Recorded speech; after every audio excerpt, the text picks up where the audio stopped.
AE St. Petersburg, an iHeart radio station. It's time, man! The stage is set! Welcome. Welcome home, baby. I like this kind of party! Putting the fun in dysfunctional. Yeah! Each and every weekday morning, the Pat and Aaron Show. Is it a little too early for being that loud? Good morning, Tampa Bay. And here we go. Now your hosts, Pat Donovan and Aaron Jacobson. Good morning, goons. Welcome to the Pat and Aaron Show, 95.3 WDAE and AM 620, coming to you live on a football Friday. And yes, it is still a football Friday, even though our Tampa Bay Buccaneers have been eliminated from the playoffs.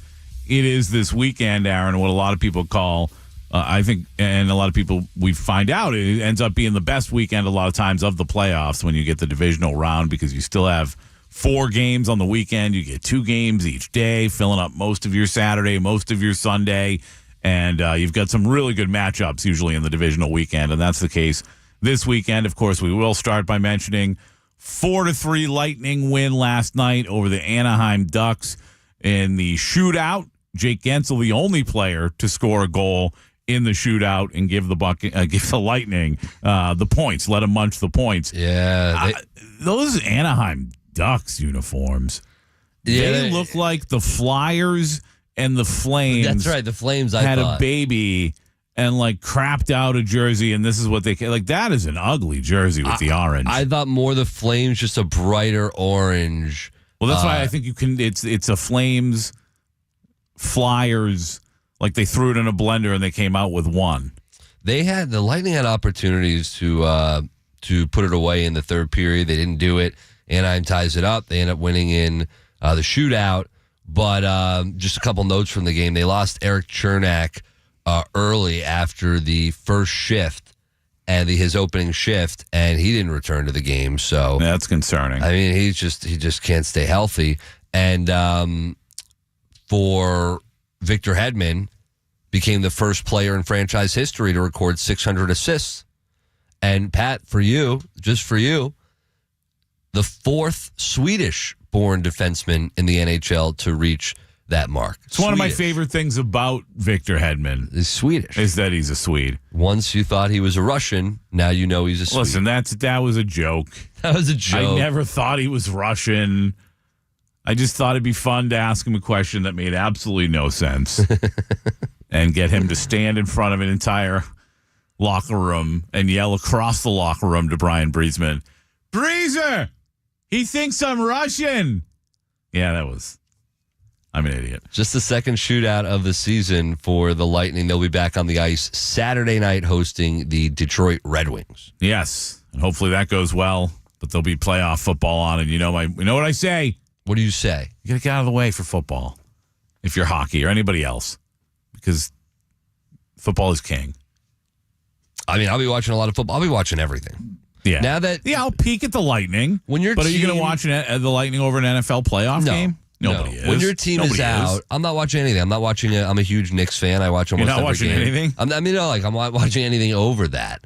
The beautiful thing about YouTube TV is you can have now whatever's on at the time. If there's multiple sports events going on, you can watch. I don't love the quad box. Love it. You know what I do like is we've got this extra TV for our extra bedroom, and it's small enough that it fits basically directly under my television in the living room.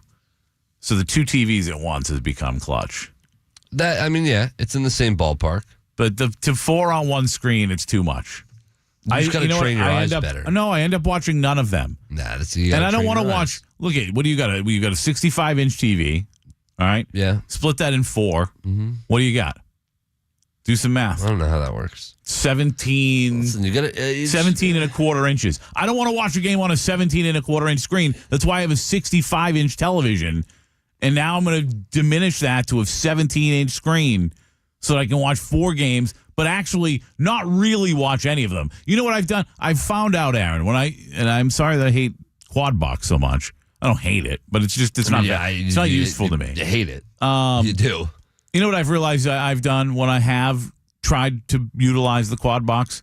I only end up paying attention to the screen where the volume's on. Well, yeah, that's the beauty of the quad box. I mean, okay, listen, I'm not going to deny on a football Sunday, 4 games going on. Usually I'll go to my friend David Coleman's place. We'll do two his 275ers, and we'll put 8 games on. We'll do 7 games and then red zone. Yeah, however it works out. You're watching nothing. It's awesome. I'm watching everything. It gets a little crazy. Where it's at. It gets a little jumbled, but you're right. Typically your eyes are where the volume is or where red zone is.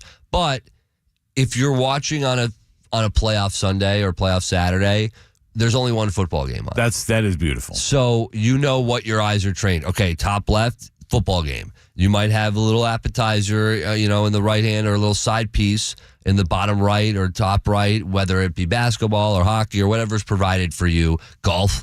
But I like the dual. I like multiple viewing pleasures, and especially when you just train your eye. Just train it. It doesn't make sense. Tell your head. You just acknowledged that you typically watch the one game where the volume's on. Yeah, but train your brain to go, this is the game I want to watch, and this is how it's going to go, and I'm the boss of my viewing pleasures. But if that's what you're going to do, then you don't need the other ones. They're just in the way. It's whatever you like, Yeah. It's whatever you like. Me, I'm gearing up for a big weekend, but then Monday, it's already in the back of my head. I know 7:30 is a little bit more palatable than the 8:30 or 9 or whatever. In college basketball, the championship game's like 9 o'clock. It's ridiculous. But yeah, we got a big football weekend. We do. And before we get to that, and Casey, I know you said you wanted to mention it during today's top headlines, and we can certainly talk a little bit more about it, but we would be remiss to get very far into the show today without talking about the fact that Bob Uecker passed away yesterday. Obviously not a young man, and it's always different when somebody's got to live a whole life than when they go suddenly and way too young.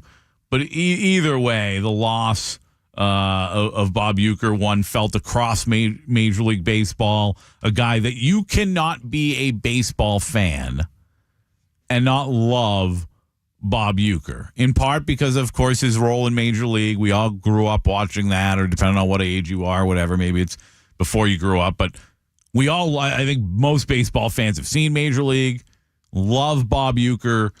I saw a handful of people posting, our friend Doug Wechter, Aaron, I don't know if you saw his post on social media, but he and Neil and a lot of the guys from Rays Radio and Rays TV, they all got to meet Bob Uecker recently, and they were talking about, that opportunity. I don't know about you, Aaron, I never got to meet Bob Uecker. He was just an unbelievable legend, and a guy that just is synonymous with baseball. Do you think majority of people would say Bob is more famous from the movies, from Major League, and from his appearances on Carson than he is from his overall broadcasting career? It's hard to know. It's hard. I would think that people that aren't huge sports fans know him, so he's more known because of that. Yeah. But people that grew up huge sports fans, I feel like, know that he's a broadcaster, but I think it's possible. I mean, he's a baseball guy. Yeah. Who became a Hollywood, and he's not a Hollywood guy, but the appearance of a Hollywood guy because of that movie. I mean, Casey Warner. I mean, not the first thing he said to us. And Casey, I think you're not a big movie guy. You don't watch, sports movies, yeah. Okay, but for the most part, not. Is that a huge it? You're guy. only sports movies? I mean, I would say primarily the movies I watch are horror movies, comedies, and sports movies. All right, we're very much in the same boat there. I love horror as well. If you're just a sports guy, have you seen The Program? The Program? Is that what the movie's called? Yes. No, I haven't. And you played college football. When did it come out? We used to watch it in the locker room in high school. So it's like a 90s movie. It's amazing. Okay. But yeah, you're right. He brought up Bob Uecker's in Major League right away. When as soon as the conversation came up. So I think it's possible for sure that more people know. I think people know him better, right? Or a different side of him because of the movie, for sure.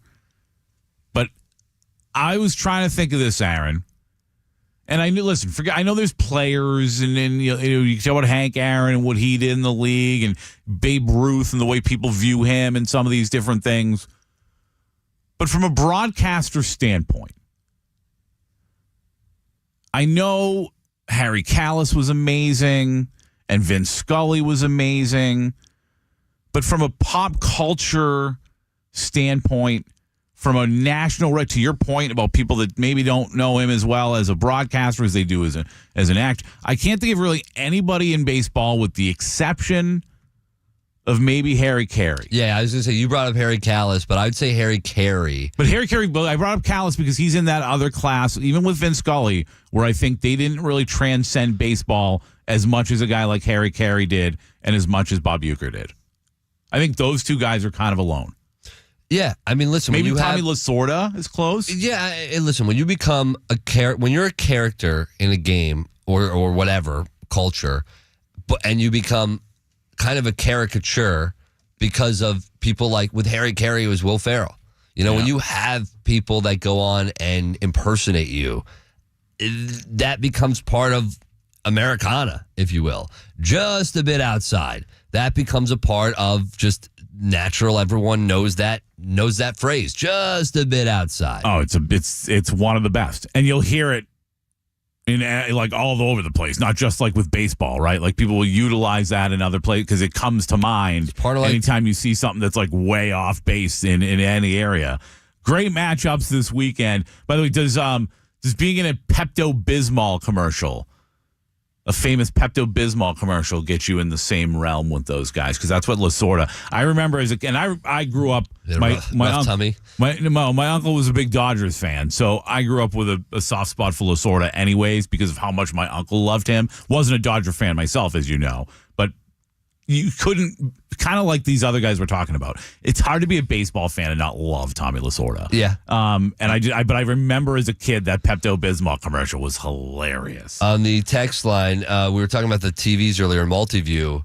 Did Aaron really just say he didn't know how division works? That's third grade math. Listen, when it comes to, sometimes I'm, okay, let me be honest here. You're lazy. No. You don't want to do it. No, I could do 64 divided by 4, 60, whatever it was, divided by 4. That's my point. You don't want to do it. No. I don't know. This is kind of embarrassing. I truly don't know when people are like, I got a 75-inch TV. I don't know what makes it a 75, like, you know? Well, do you build televisions?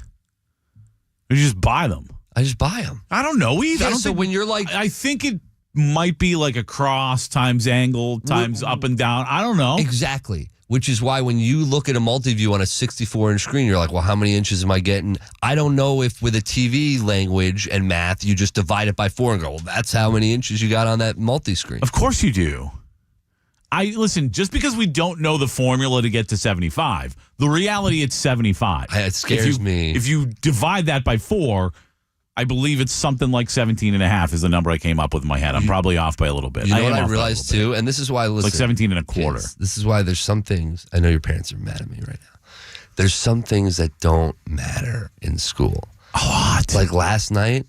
Yeah. You know what I realized? I don't know anything about like fluid ounces, liters, gallons. Who does? People. Why Taxes, do you need to? Writing checks, actual things you do in life. Hold on. I don't know what they did in your school, but public education wasn't great in Kentucky. Oh, okay. I was like, that's a stretch. I was like, I know how to write a check. Oh, I was you're assuming he was saying you didn't know how to do that. I was no. like, whoa. I went from telling you fluid ounces. I don't know that. So what I'm saying is your parents probably taught you how to do that, right? Yes. Yeah, exactly. They didn't teach you that in school, which is nonsense. It's true. ridiculous. We learned some of those things in school. Not to the level of like, could I balance a checkbook? No. Was I given financial literacy? A little bit of that in school. I do remember like a class where we did like a checkbook balancing thing. I took a home ec class once and learned how to make killer cupcakes. Oh, there yeah? you go. Yeah. Make some for us. I told you what I did in my home ec class. Oh, yeah. Yeah, let's not talk about it. I probably would have done the same thing if it's what I'm thinking. What are you thinking? Flirt with nice ladies. No. That know how to cook. No. Me and my friend Maria snuck into class on a day that like we made shepherd's pie one day, and then the next day the teacher was out, so we didn't get to cook it until the third day. So the second day when the teacher was out, we all had study hall, and me and this girl Maria, we snuck back into the class. And we poured an entire bottle. By the way, he's about to admit a crime on the air. We poured an entire bottle of extra strength X-Lax into one of the group's shepherd's pie. That's a crime. Oh, yeah, I remember this now. That's a crime. You've heard this story? Pretty sure. No. There's been a shepherd's pie story, I'm sure. He's got a couple shepherd's pie stories. You want to hear them? The On other one's side? even dirtier. Pat's top 3 shepherd's pie stories on the other side. That's right. That's coming up next. Just admitted a crime on the air. You can't It's do not that. a crime. Yes, no. I'm serious. If there are kids listening right now, you do not do that. Yeah. You don't do that. Never Ever. spike It's not cool. anybody's stuff with X-Lax. You don't spike anybody's anything with anything. Ever. It's still a fun. Listen, have you ever heard of the term? Actually, I'm forgetting the term now. Statute of limitations. Thank you. You're welcome. Yes. Jesus. Statute You would of have went to limitations. school instead of putting X-Lax in everyone's food. You would have learned that. I went to school and do very good, but I went. All right, it's time for today's.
for their bad jokes. And I'm like, oh, he's never going to see my email. I got the Gmail that everybody gets. Way. Yeah. No So we'll way. see. We'll see if Ben Maller comes on. That's We're still going to try to get him on, but It's a wild thing. I was like, come on. That's wild. As soon as he said, he's like, benmaller@gmail.com. I was like, oh, everyone gets this email? That's crazy. I'm on the everyone email list? That's, I'm she gonna, got back to if you we get quickly. him on, I'm going to bust his balls. Well, yeah, she gets back, but I don't know if he's going to with the Ben Maller at Gmail. Casey Warner. Casey Warner. Yeah, today's top headlines. We talked about it a little bit in the first segment. Bob Uecker, the voice of his hometown Milwaukee Brewers. He had a short playing career. He earned the moniker Mr. Baseball from his broadcasting days and from honors from the Baseball Hall of Fame. He has passed away at the age of 90. Rest in peace. And for him, I will play a nice little minute 30 best of mashup from him in Major League because Love it. I wouldn't be doing him justice if I didn't. Hello again, everybody. Harry Doyle here, welcoming all you friends of the feather to another season of Indians baseball. A lot of new faces in Chief Wahoo's tribe this year as they take on the defending American League champs, the New York Yankees. And hopefully we'll have some of the names that go with those faces before their first at-bat. Anyway, listen to the roar of the crowd as the Indians take the field.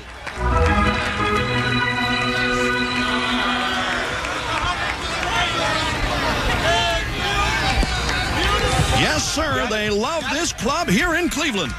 On into the windup in his first offering. Just a bit outside. He tried the corner and missed. Hello, Tribe fans. Welcome back to Major League Baseball. Sort of. Paid attendance today is 1,412. Some of them were driven away by that little 10-run first inning the Red Sox put up. Take over, Monty. I'm in the bag. For the Indians, one run on, let's see, one hit. That's all. We got one goddamn hit. You say I'm on the air. Don't worry, nobody's listening anyway. The Indians win it. The Indians win it. Oh, my God, the Indians win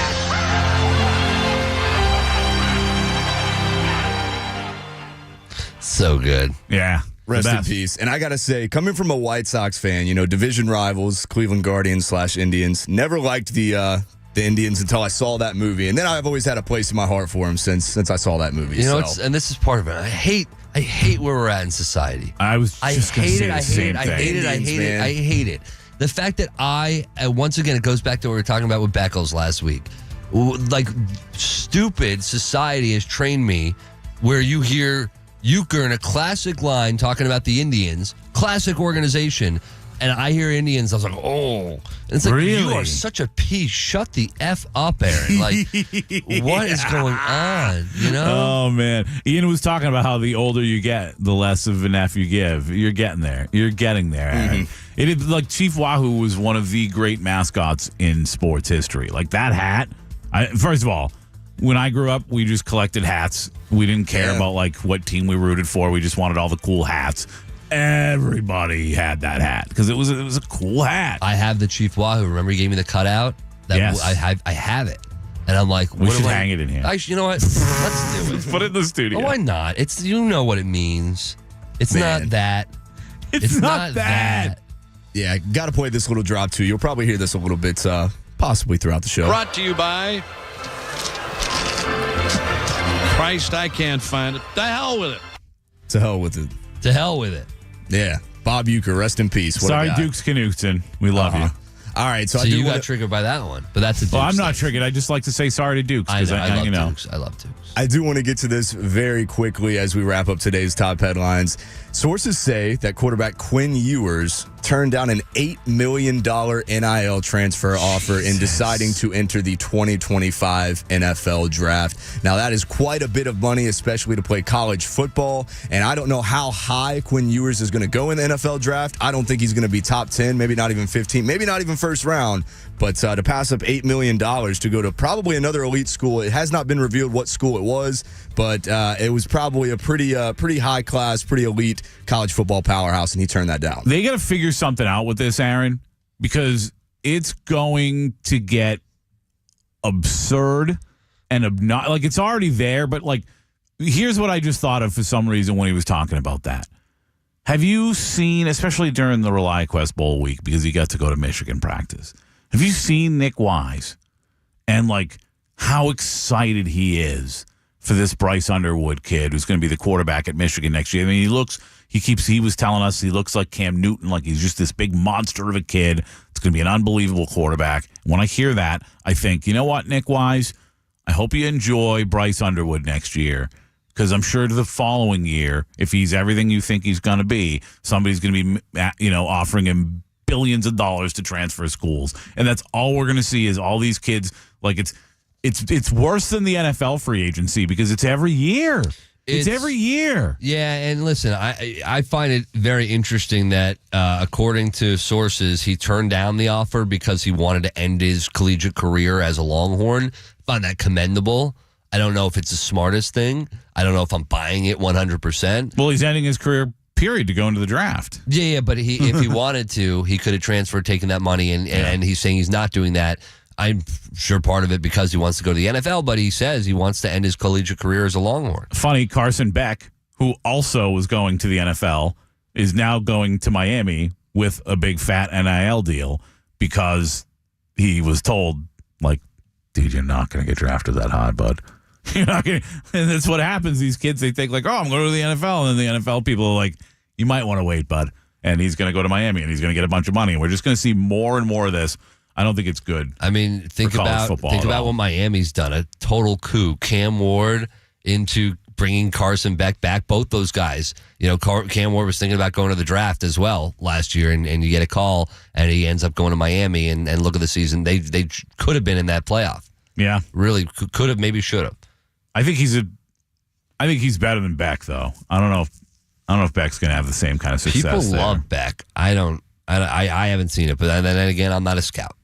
Speaking of college football, the College Football Hall of Fame named their new class this week, and it combines great and greasy, like few classes in Hall of Fame histories, and any Hall of Fame history. We'll get into some of the names, some of the great names, and a couple of the greasy names going into the College Football Hall of Fame. That's coming up next. But first, want to remind you, every week it's almost over because football season's almost over, but every week we have one of our great doctors from the Florida Orthopedic Institute on to talk to us about some of the injuries around sports. But the great news for you is when you've got an injury to deal with, they've got the perfect doctor for you as well, and you can get that world-class orthopedic care right here in Tampa Bay with Florida Orthopedic Institute in partnership with Tampa General Hospital. Yeah, if you're dealing with a bone, joint, muscle injury, any type of injury, whether it's playing sports or just any physical activity, you got to get the immediate orthopedic care, and you can do that right now. And to access that world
5.3 WDAE and AM 620.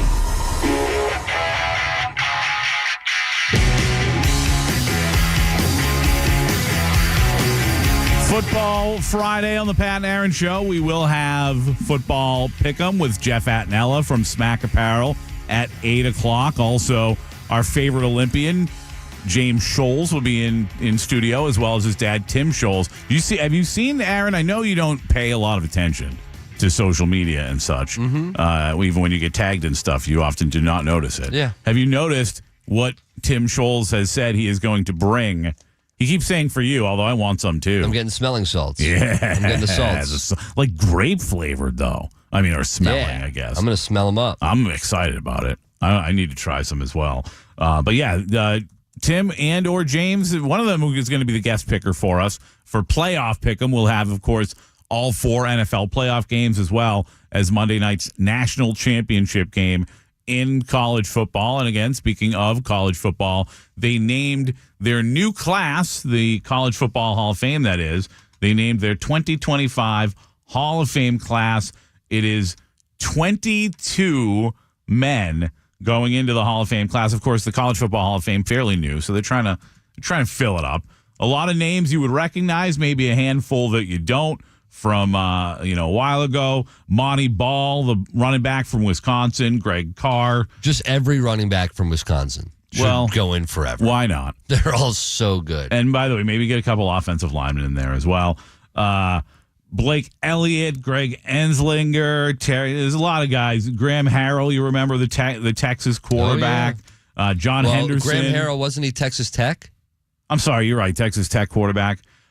John Henderson from Tennessee, who we all remember was the one who went into the NFL and played for the Jaguars. And there's that famous video of him getting slapped in the face before football games, that lunatic. Monster. The great Haloti Ngata, who had a great NFL career with the Ravens. Terrence Metcalf as well.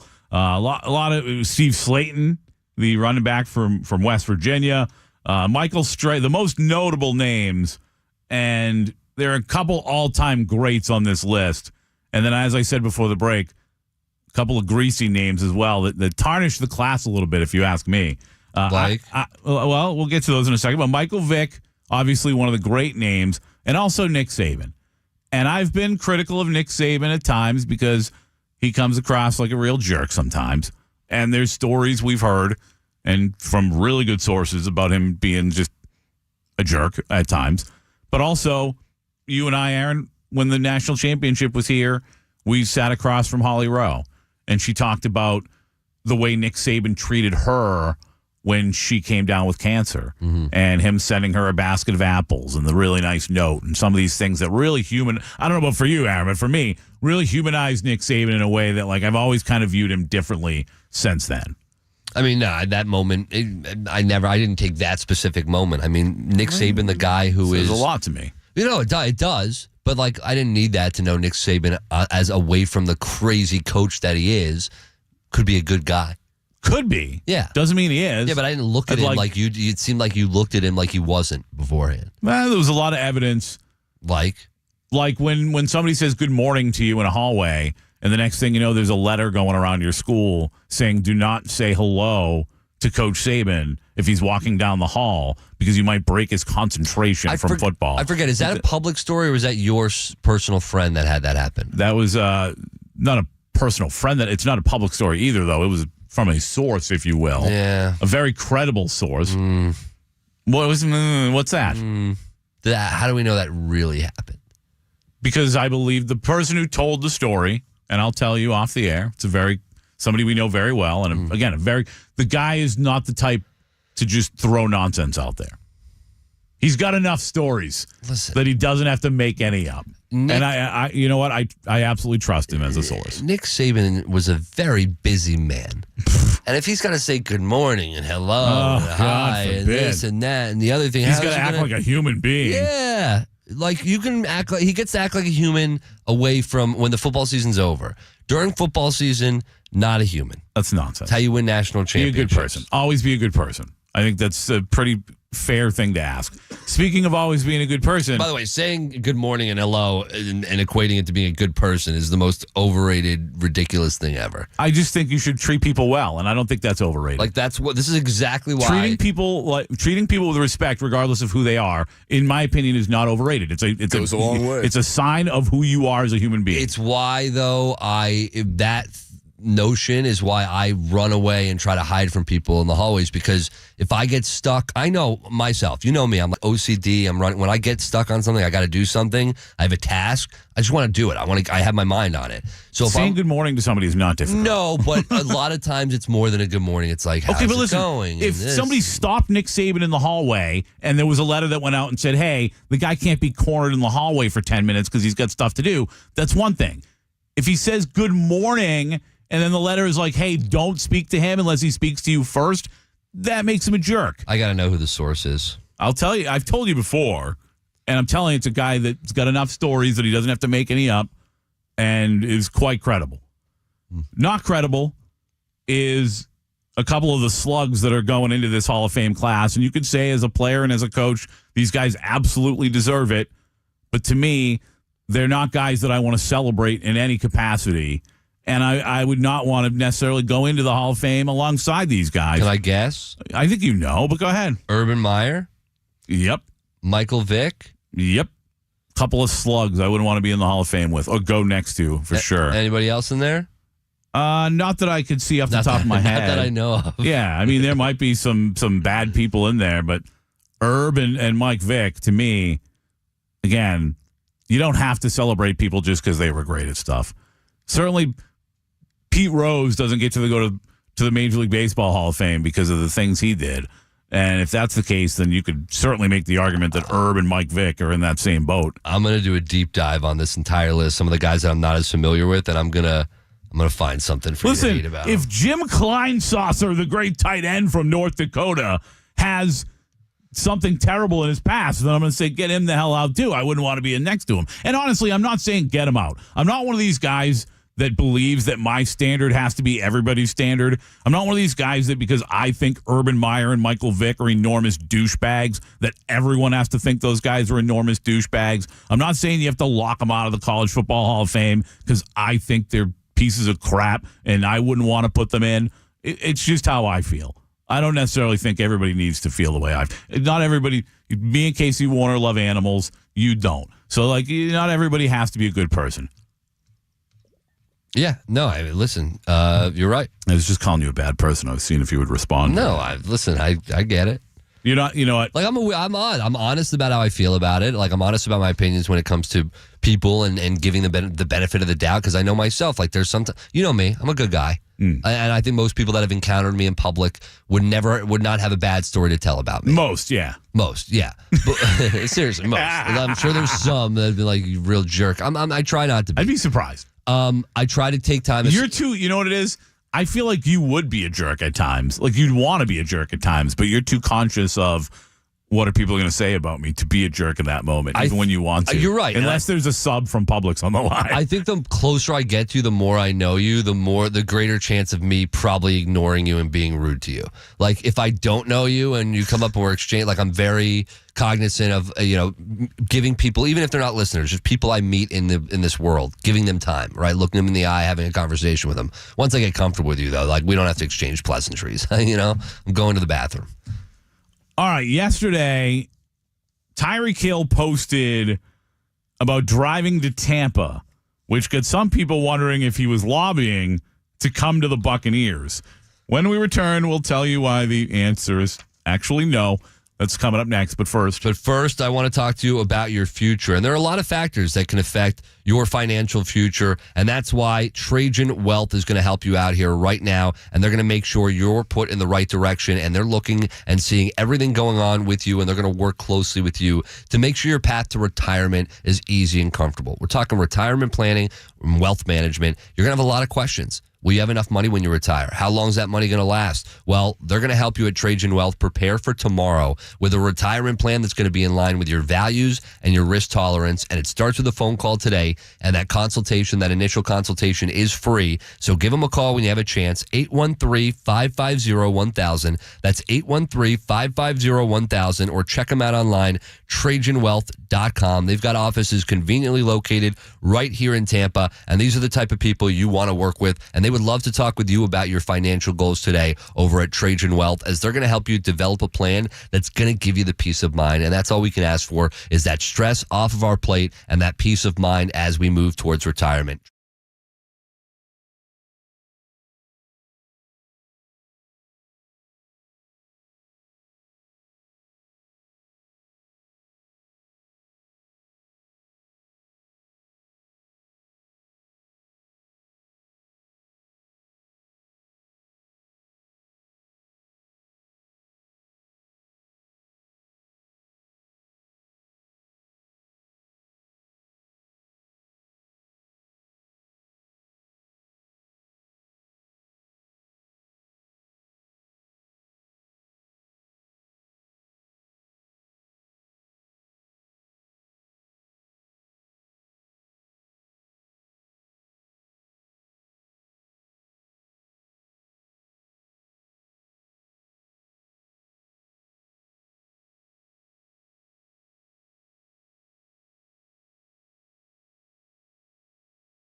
WDAE and AM 620.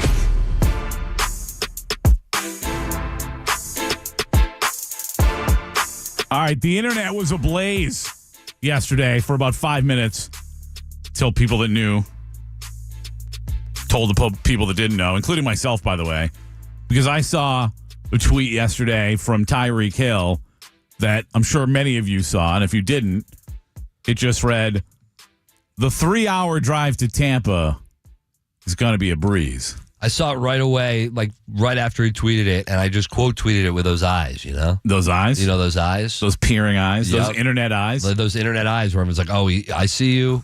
Something's First of all, happening. he must drive like a lunatic because that drive is not 3 hours. What part of you thinks that Tyreek Hill's driving the speed limit?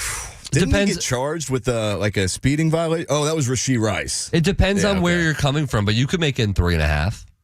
You could do 3.5. Man, when I went down to Boca Raton, it took me every bit of 4 hours. Yeah. And that's Okay. Boca Raton. That's not even as far as Miami. You ain't Tyreek Hill, dog. Yeah. You ain't the cheetah. Yeah, you saw his altercation this year. If you're going to Tampa from Boca, Yeah.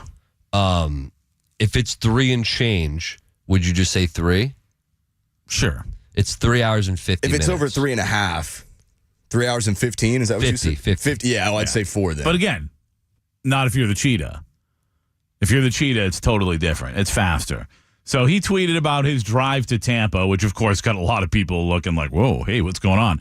I even went as far, like an idiot, to post a video about it and be like, look, I don't know what Tyreek Hill's thinking, but the Bucs certainly can't afford him and Chris Godwin. And I know I would prefer Chris Godwin to be here than a guy like Tyreek Hill. And I think a lot of Bucs fans would, although I did get in like a debate with a guy that was saying he'd much rather have Tyreek Hill than Chris Godwin. I don't know a lot of Bucs fans that would feel that way. But when I posted my video, what I did not know, and I'm not sure how this guy knew, but somebody told me, and then I looked into it, Tyreek Hill is actually in Tampa or going to be in Tampa today and tomorrow.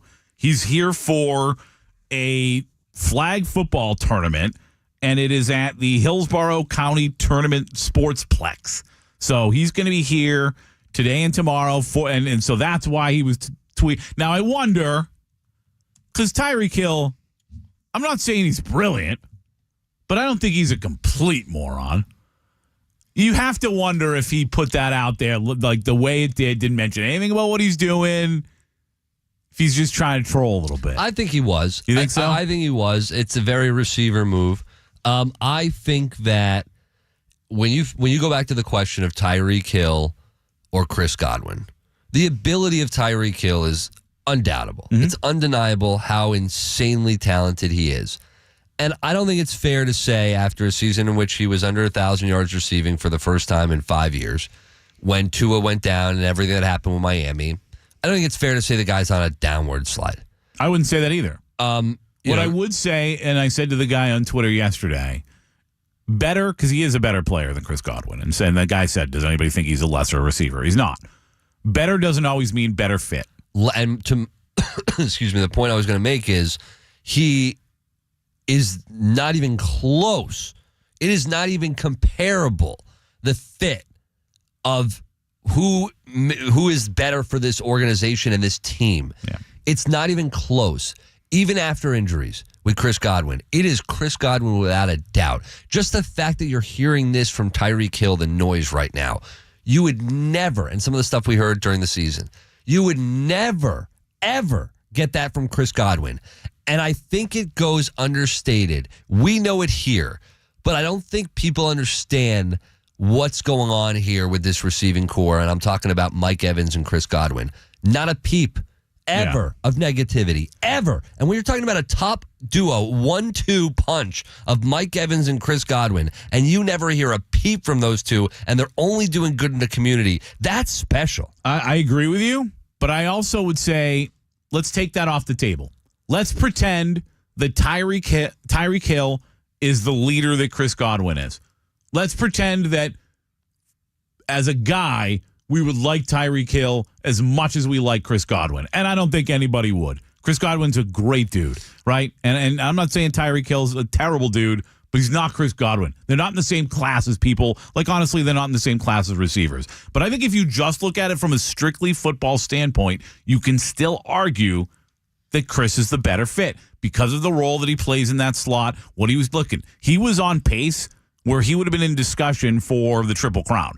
He was but when he got hurt, he was top of all the categories. He was up there with all the categories, and he had an opportunity to do unbelievable things in this offense. And one of the things we talked about when it came to Jalen McMillan trying to replace him in that role, or in ways because we put Mike in the slot more than we did before Chris got hurt and some of these things, so it's not like McMillan was always there. But one of the things we said when it came to McMillan trying to replace Chris Godwin in that slot position, or anybody on this team, we talked about it a lot. Nobody was as physical as Chris Godwin. And in that role, what he did in this offense, it was big. It allowed him to pick up so much yak. And again, would Tyreek Hill excel in this offense? I'm sure he would. But in that role that Chris Godwin holds down in this offense, I think even from just a strictly football standpoint, he's a better fit. I think you can make the argument. I think after the injury, though, you have to account for it. And I know you just took that out of the equation. You can't.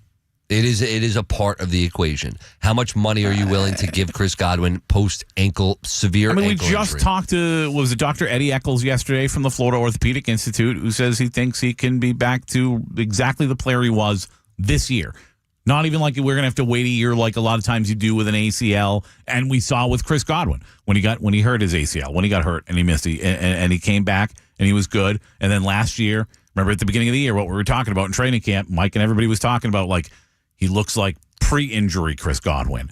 According to Dr. Eddie Eccles, we should be able to expect that this year from Chris Godwin. There shouldn't even be a wait for him to get back to being Chris Godwin. And chemistry matters, and these two, Chris Godwin and Baker Mayfield, have built up a chemistry. Like you mentioned, he was having an insane season before he got hurt, and unfortunately got hurt in that game that it was just everything fell off the rails. But he was having a tremendous career year, and it's because of that chemistry. A lot of it where Baker's like, I know who the guy I trust is. His name's Chris Godwin. On the Bartow Ford DAE text line from Sincerely Guy, Tyreek Hill is an awful citizen. Do not let him come here and pollute our locker room. Listen, he's got a checkered past. There's no question. He's also today here, and tomorrow he's in town for a flag football thing. Like, he's going to be working with kids the next couple days. I don't think he's necessarily an awful citizen. And also, listen, if he were, and don't let me make you think that I mean that I think this could happen. This is pure fantasy. But if Tyreek Hill was like, hey, I'm tired of losing. Let's say he was a free agent and he said, I'm tired of losing.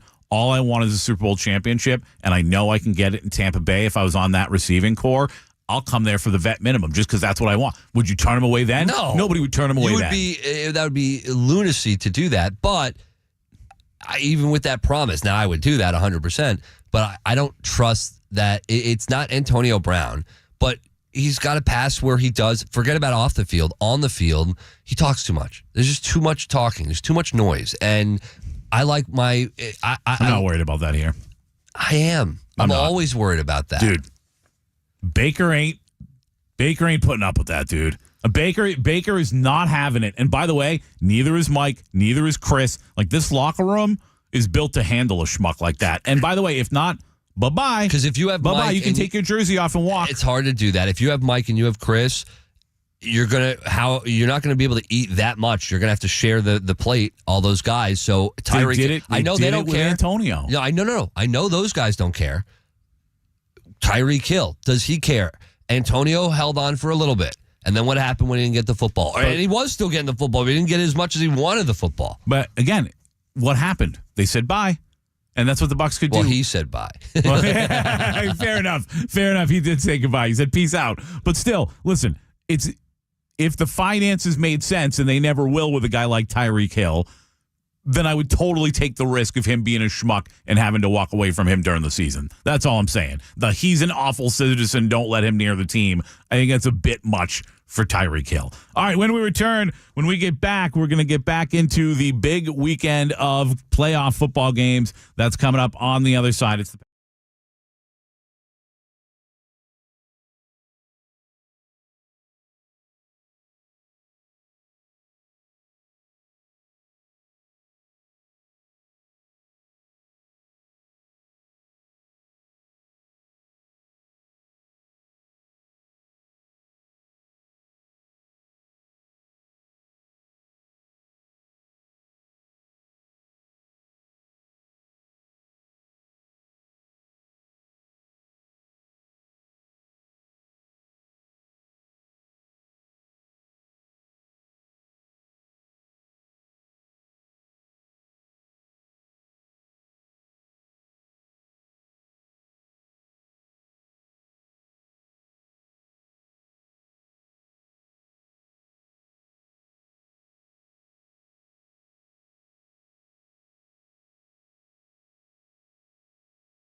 620 WDAE St. Petersburg, an iHeart radio station.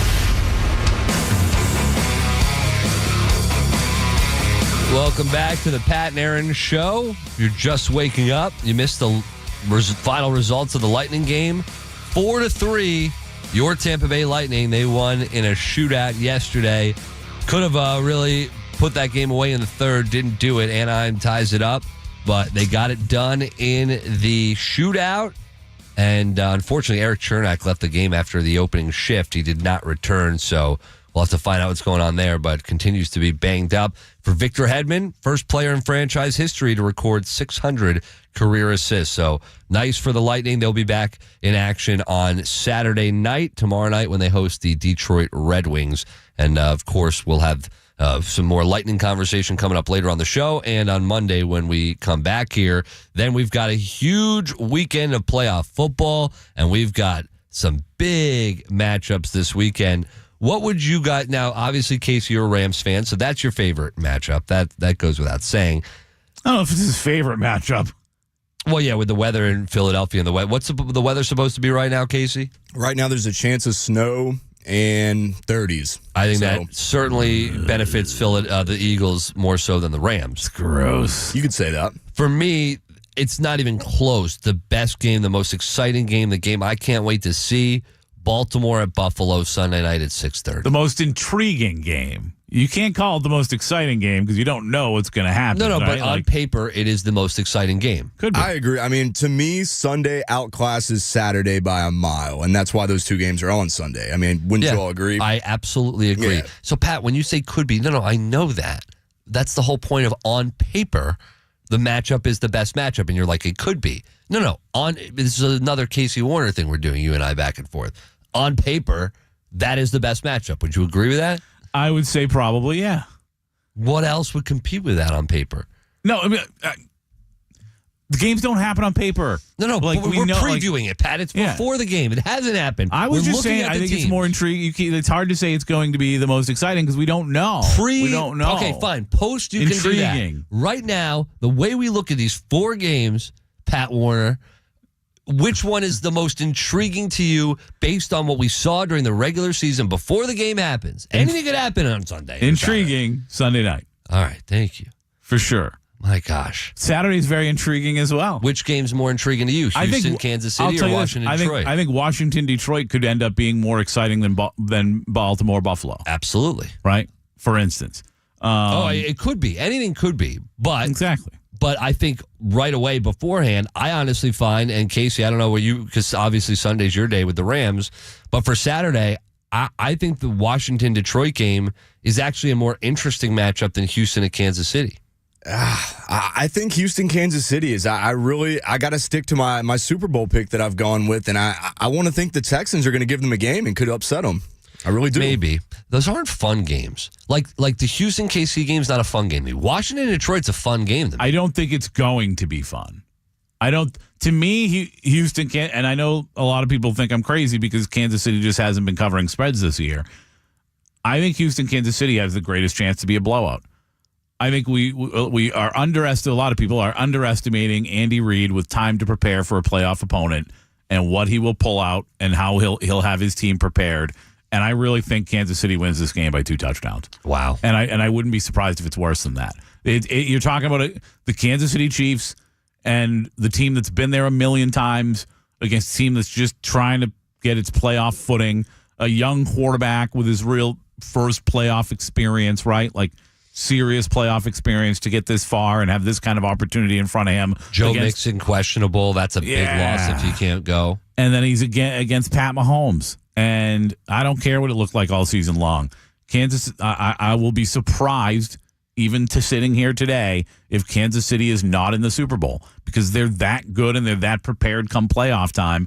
And when I believe in them that much. And I don't want to see them in the Super Bowl again, by the way. I don't want it just to be right? Like I'd rather be wrong than see them in the Super Bowl again. But I really, although I might rather see them there than Buffalo. I don't know. Than Baltimore. I'm so torn on Baltimore because I've always hated the franchise, but I really like Harbaugh and I love Lamar Jackson. I find the storylines around Detroit and what the energy they've been building up the last couple of years and the momentum they've been building up against a rookie quarterback who's had a tremendous season in Jaden Daniels. Of course, we know what happened with Washington here last week. It's still a sour subject. Yeah. But although I just still feel like a lot of Bucs fans don't hate Washington. You know what I mean? Like, I know I don't. When you look at Detroit, I was thinking about this. Of course, last year we know what happened and how Detroit took care and handled us and ended the season for the Bucs. But the Bucs beat Detroit this year. Detroit, to me, is not I don't hate Detroit. I don't think a lot of people here really hate Detroit. It's hard. They've been awful forever. Like, dude, the idea that we could potentially get a Detroit Lions Buffalo Bills Super Bowl, now that is intriguing. Like that, I would love to see that game so much for so many reasons. And most of all, if you get that matchup in the Super Bowl, something's got to give.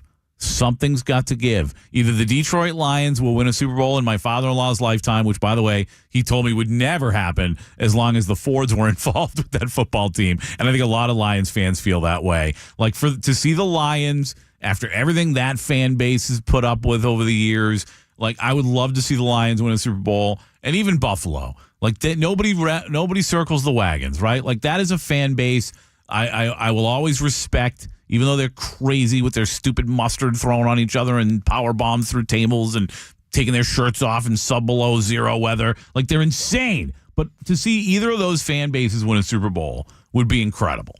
There's something about a Detroit LA conference championship game that just sounds incredible.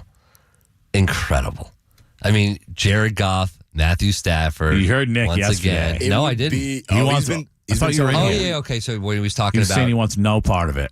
He's been telling me all week. He's like, nah, please, no. He's like, I'm over the Matthew Stafford storyline. I don't want any of it. Is everybody talks about how the trade is, the Lions got all these guys, it's better for them, but then the Rams got the ring, so it's better for them. That would be the ultimate justice to the trade, having them meet in the conference championship. It would basically say whoever won that matchup, I think, would probably win the trade. Or you could just look at it and go, it was one of the most fair, equal trades ever. That's bingo. I mean, you think about what Matthew Stafford was doing in Detroit, putting up career years, having incredible success, but the team was awful. And the Rams had been to a Super Bowl. They lost it, and they're like, I don't think Jared Goff's the guy. So you swap them.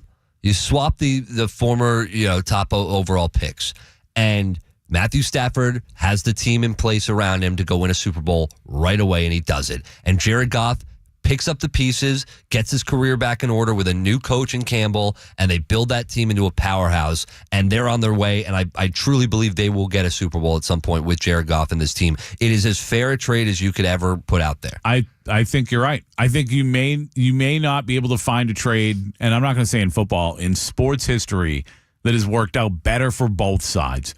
I can't really remember, because if you can think of a trade that worked out better for both sides, 82945, message and data rates may apply, 82945. What trade, if you can think of one, worked out better for both sides than that trade? Because not only did the Rams get the Super Bowl, they chant Jared Goff everywhere. Detroit fans love Jared Goff so much. I don't know if you know this. We noticed it at the ReliQuest Bowl. When Michigan was winning late in the ReliQuest Bowl, all of a sudden we noticed that there was a Jared Goff chant going on at a Michigan-Alabama college football game. The Lions fans there were chanting Jared Goff's name. The dude can't go anywhere near Detroit or a Detroit event without getting his name chanted by. I mean, who would have ever thought that anywhere for Jared Goff when he got traded? I think if you look at the teams, it's the most fair trade ever. I think if you look at the individual players, I make the argument that Jared Goff wins this one. Because for Matthew Stafford, as great as it... I'll tell you why, real quick here. As great as it is for Matthew Stafford to win a Super Bowl, that's what you want to do. He can never do it in Detroit. He never got it done in Detroit. Like Tom Brady got it done in New England, came to Tampa Bay, got it done. Matthew Stafford couldn't get it done in Detroit, and he goes. He may have. He also never had a coaching staff. That's fair. Detroit. But I think when you look back, if Jared Goff gets the ring in Detroit, he will be. Nobody in LA is mad. Are you mad at Jared Goff as a Rams fan? No, I love Jared Goff. I hope the best for him. Nobody's mad at him. right? But that's an if he gets the ring. He hasn't got the ring. You're yet. right. It's a big if. If he gets the ring, I think you look at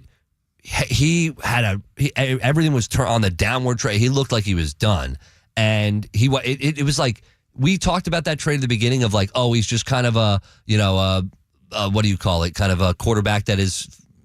For somebody, what do you call a bridge quarterback? A bridge quarterback. He's a bridge. He was looked at kind of a journeyman. Yeah. No, he looked at kind of a bridge quarterback until Detroit gets the next guy. No, he's the guy. And Jared Goff went in and got going. I'm the guy.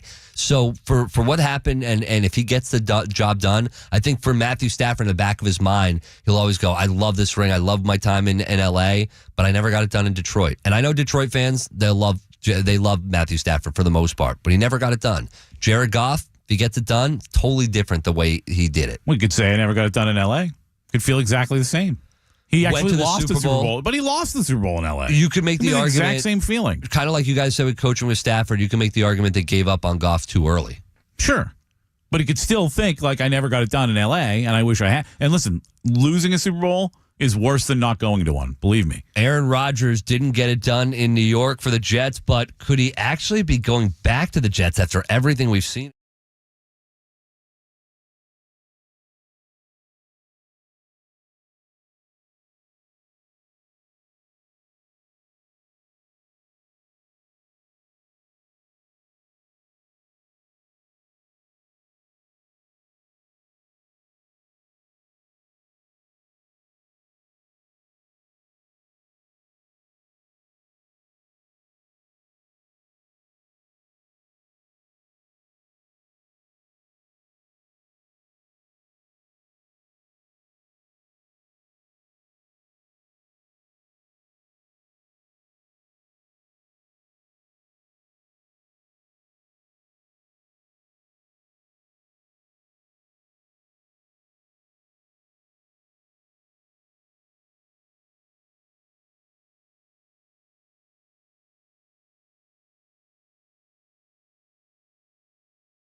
than that. I gave some constructive things. There's always things. There's so much that goes into the whole thing. There's the food part. There's the locker room. There's travel. There's hotel stuff. There's different. You're just giving little constructive things here and there that maybe they take to heart, maybe they don't. But I think there's always ways to improve, and I was impressed to see that the meeting with Christopher and Jaime was a lot about that. The meeting about Woody was more about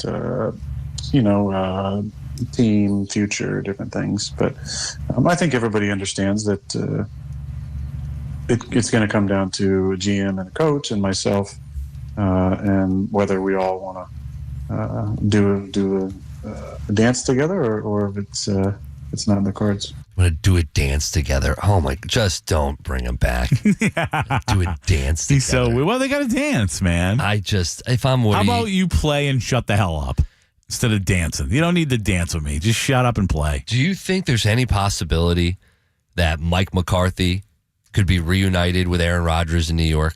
And if that was the case, I would think that would be such a stupid marriage. Stupid, funny. Hilarious. But what are you trying to do? If you're the Jets, what are you trying to accomplish? And this is the problem right now with aging quarterbacks. And the Buccaneers, have they reached out to McCarthy, by the way? I know he's interviewing with the Bears. No, they have not requested an interview with McCarthy. They don't have to request one now. He's out. Like, they don't have to request to interview him because he's not with Dallas anymore. Yeah, but it just requests with him. You reach out with him and his agent, and you got to make a request with him to speak with it. He might not want to speak with you, but he might not want to work with Aaron Rodgers. Who knows? But this is the problem you have when you sign, and the Buccaneers got lucky. Or you can just say Tom Brady's a different cat than Aaron Rodgers, because that can make or break you.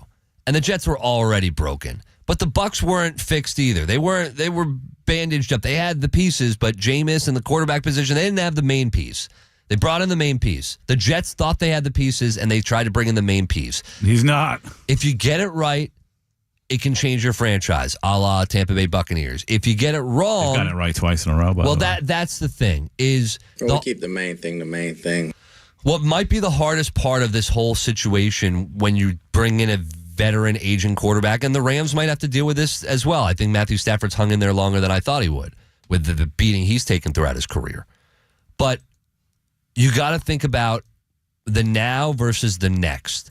And if you're bringing in Aaron Rodgers and McCarthy for the now, that window's a small window. What's the next? And how even a window? And that's it. And how easy is that transition to the next? And I think the Bucs did the best job of that. Sorry, you ever see when you go up in the attic, they have that vent so that like the hot air can escape? But it's not really a wind. It's just this tiny little vent. I don't think I've ever been in an attic. You'd have to be like a little person or something to like actually be able to get out. Like that's the window if you want to go with Mike McCarthy and Aaron Rodgers. That little vent in your attic. I can't picture. I'm not familiar. I don't even think I have an attic. Well, yeah, you don't. How could you have an attic? Hold on.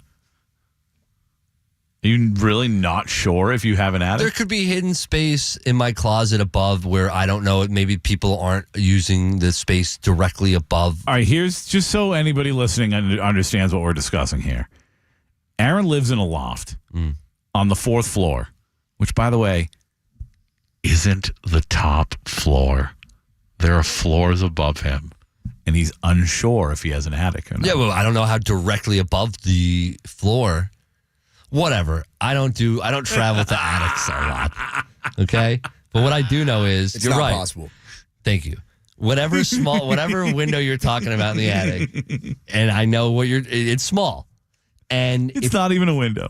And that's what the Jets would have with Rodgers. And if you sign McCarthy, like, do you want McCarthy just there for Rodgers, or do you want him there for the long haul? You should never sign a coach just for one guy. Now, kind of the Bucs did that with Bruce Arians a little bit. No, I would disagree with that. Bruce Arians is a great coach. And Bruce. And it's not like they just thought he would fix Jameis. I don't think Mike's a bad coach. I don't think he's a Bruce Arians type coach. He's a Super Bowl winning coach.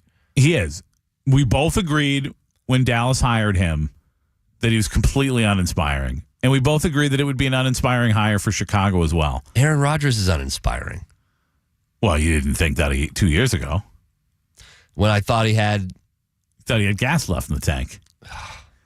Now he looks, I told you all season long, the walking embodiment of I am too old for this bleep all year long. I feel bad for him. He did go on yesterday. He was talking about his home in Malibu. He said his house, he got lucky. Anyone in L.A. or in that area, I feel bad for. I don't feel that bad for Aaron Rodgers. I think he's fine. No, dude, I feel bad for anybody who loses their home. That's crazy. No, I get it, but like that's crazy. How many homes does he have? Doesn't matter, dude. That's such a stupid. I don't even know why you brought that up. I'm just saying, like, Aaron Rodgers is fine. Everybody, like, there's a lot of people that they're not going to know how to. They can't just go to their. By the way, his house, go to their other place. His house is fine. His house is fine, but like nobody should have to lose their place. Whatever. I'm not saying anybody should have to lose their place. I'm just saying, like, if you've got other places and you're a multi-millionaire, you're not not near the top of my list. You took away the funny part of what I wanted to get to. And now it's not as funny. We'll make it funny. He said, "Listen, when talking about what's happening in California, listen, I've sat in a hole in the ground in Nowheresville, Oregon, and I've sat in numerous ayahuasca ceremony circles. So I've done a lot of contemplating in my time and gotten some good perspective adjustments over the years. That is nothing that changes my perspective other than it's heartbreaking." Why does he always have to bring up the ayahuasca? He loves to get high. I mean, Jude, let it go. We already think you're weird enough. And the videos of him coming out on ayahuasca are just bizarre. Oh, man. Are there multiple? I mean, the ones that we saw. I saw the butterfly one. That was it. Yeah. Well, he's got the documentary out right now. But have you seen the documentary? No, I haven't seen the documentary. You don't watch it? No. I will absolutely watch him trip you-know-what on ayahuasca. Mm-mm. If you haven't seen the video. I'll watch the clips, but I'm not wasting my life watching an hour or whatever of Aaron Rodgers in La La Land. I actually have a clip on my TikTok, which is terrible and nobody watches it, but it's at Pat Donovan Radio. And he's talking about how there's really no such thing as a butterfly because it's actually just a caterpillar the whole time. He's a mess. He is. And the Jets, certainly a mess. Not a mess. Matt Mateo, what was that? It's really deep, man. I mean, when you think about it, he's right. Yeah, he's really deep. He's deep in an ayahuasca hole, I'll tell you that. On the other side, Matt Mateo.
PewterReport.com is where you can see all the great work from Matt Matera and everyone over there at Pewter Report.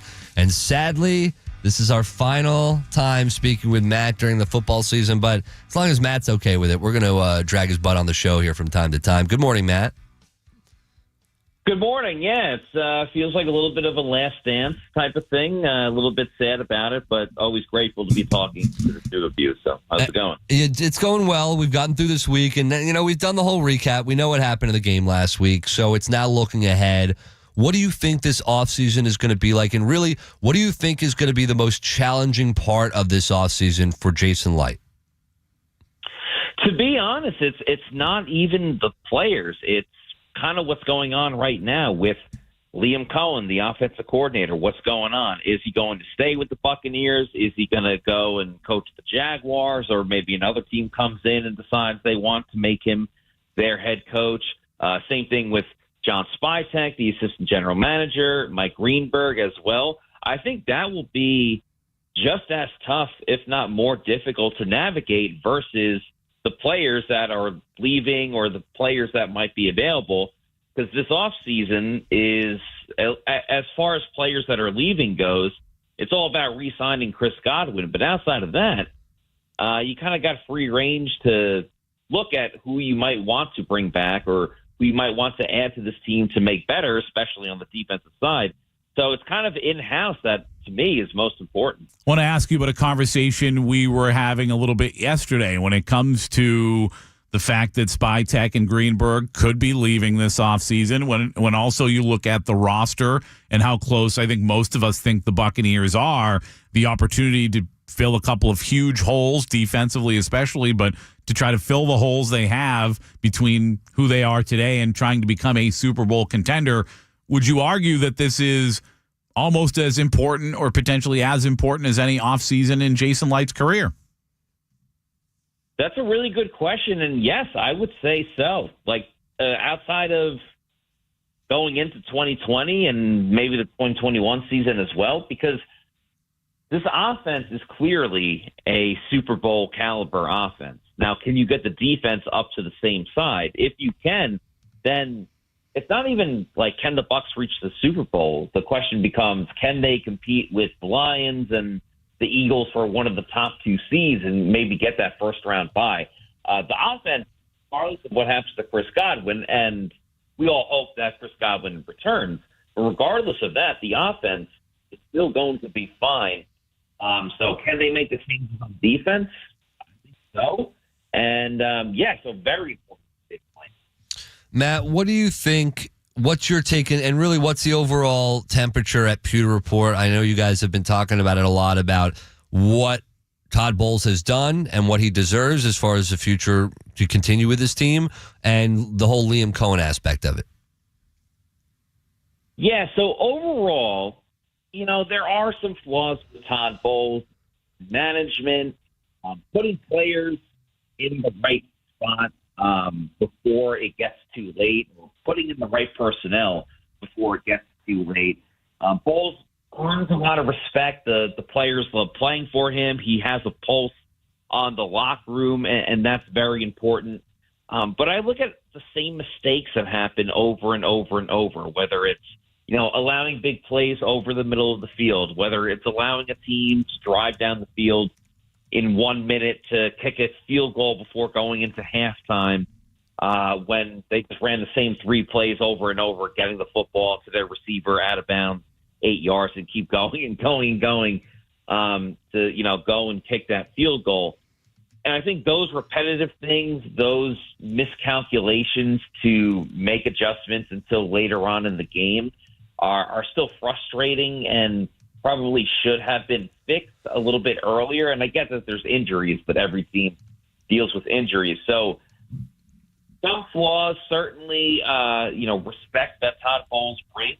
I think the problem with Liam Cohen turns into, it's not just that he did such a great job as offensive coordinator, it's that he's 39 years old. And if you want to make him head coach, he could be your head coach for the next decade, maybe even 2 decades if it all works out. And are you willing to give that up for Bowles, who has had a, average head coaching gig already with his wins and losses. I don't really know. Only the Glazers can answer those. Matt, it's interesting because I find myself kind of wishy-washy on Todd as well. And I think if you talk to most people in this area, that's kind of where we are, is uncertain if he can be the guy to bring this team to and win a Super Bowl. On the flip side, Aaron and I, when we were at Army-Navy, we were talking to Ron Rivera. And then off the air to the side, told both of us, man, I really love what Todd Bowles is doing down there, with the Buccaneers. Sal Palantonio was on the show the other day and said, I really think he and Baker Mayfield are building a culture that is going to lead to something really special there with the Buccaneers. Are we potentially just too close to the forest to see the trees here? Are we missing something? Is Todd Bowles doing a better job than maybe a lot of us think? Probably a little bit, right? I mean, what's the old saying? The grass. Well, it's not always greener on the other side. Maybe the grass isn't always greener in this situation. It's possible, but I don't know. I mean, there were people last year being like, Devin White's a top 5 linebacker, and everyone in Tampa was like, no, he's not. And right. Now look at him. He's barely playing. So if they want to say, Todd Bowles is a premier head coach, well, I don't know. I'd also argue no. And you have Liam Cohen, who's a premier offensive coordinator. So maybe, but I don't know. I mean, we all watch every single game, and there's still plenty of issues with Todd Bowles. So, no, I don't think so. Matt, before we let you go, who's winning the Super Bowl this year? Oh, man. Well, as a longtime hater of the New England Patriots, I'd love to see everybody stop talking about their dynasty and talk about how the Kansas City Chiefs won 3 in a row. So I guess I'll go with the Chiefs. There you go. Matt Matera going with the Chiefs. A very you're really going outside the box there, Matt, with the Chiefs. Hold on. You've been telling me you don't believe in the Chiefs at all this year. It's outside the box to you. He makes a fair point defending you on the way out, Matt. You can check out all the great work from Matt Matera on Pewter Report. At Pewter Report is where you can check them out, and pewterreport.com. And when you want to check out Matt's personal stuff, at Matty4_Matera. Matt, thanks so much for all the contributions on the show this season, and we look forward to talking to you soon, buddy. I can't thank you guys enough. It's been a pleasure talking all season long. Sad it comes to an end, but I'm grateful for the two of you. You too. We'll talk to you soon. Love you, Matty. All right. Have a good one, guys. Let's get into Bill Belichick coming up here, because some people have speculated, Pat, Bill Belichick could still leave for the NFL, but some people think he's totally committed to UNC. We'll tell you why that may not be the case. That's coming up next. That's coming up next on the Pat and Aaron Show. WDAE Traffic update. This report is sponsored by Rapid Radios. Minor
Bill Belichick, new coach of the UNC Tar Heels football team. So weird.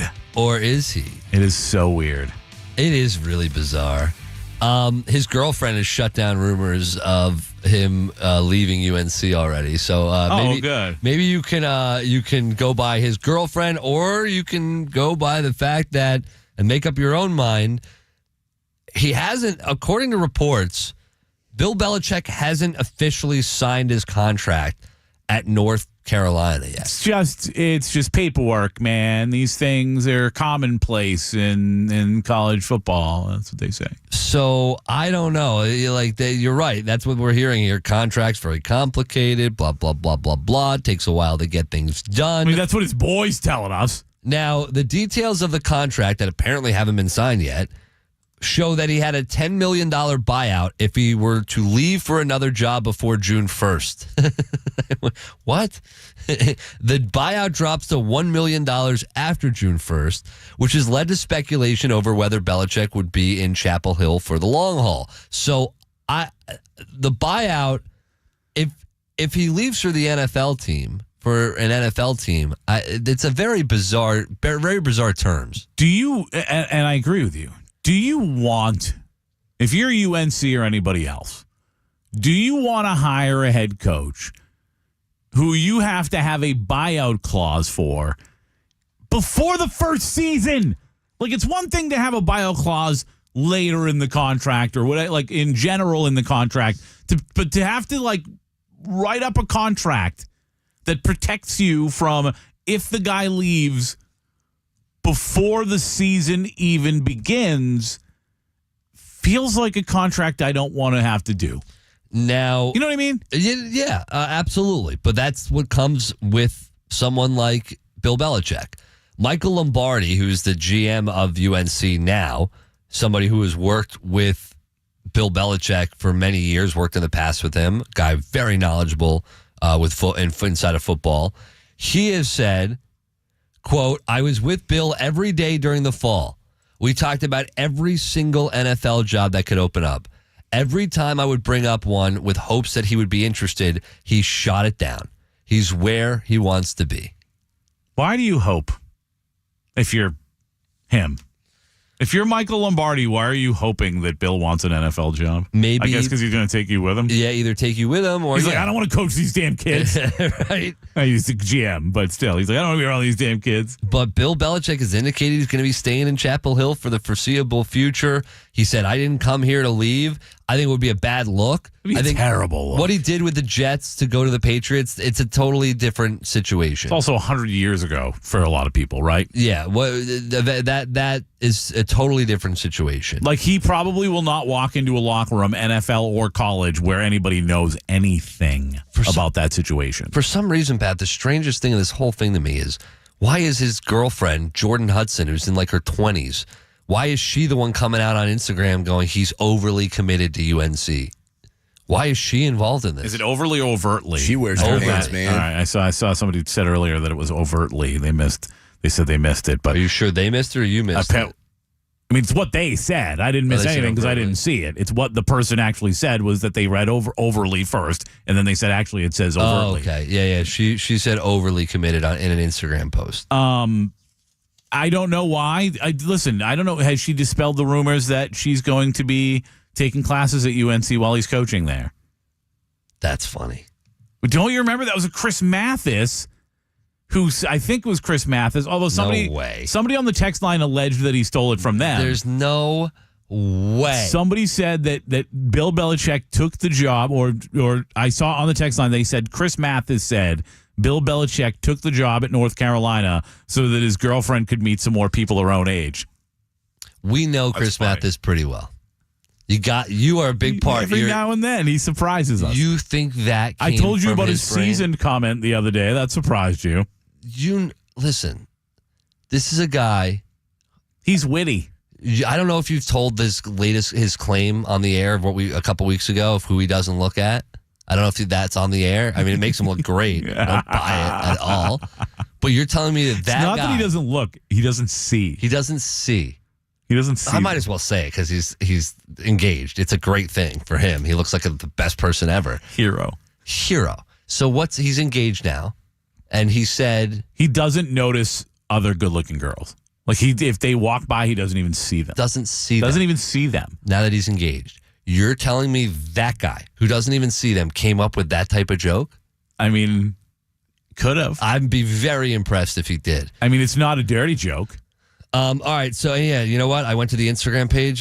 This was misquoted. You're absolutely right. It says on our Instagram page, 2 people who are overtly committed to UNC football. So you were right. She is I mean, listen, gorgeous. all I did was quote somebody else who said they misread it. She is stunning. Is she? Yeah, I haven't paid that much attention. And Bill Belichick is not. Yeah, but listen, he's rich and he's interesting. I mean, if you're a football fan. Look at this picture of them staring deep into. She is so funny. 12. You know what? Honestly, what that looks like?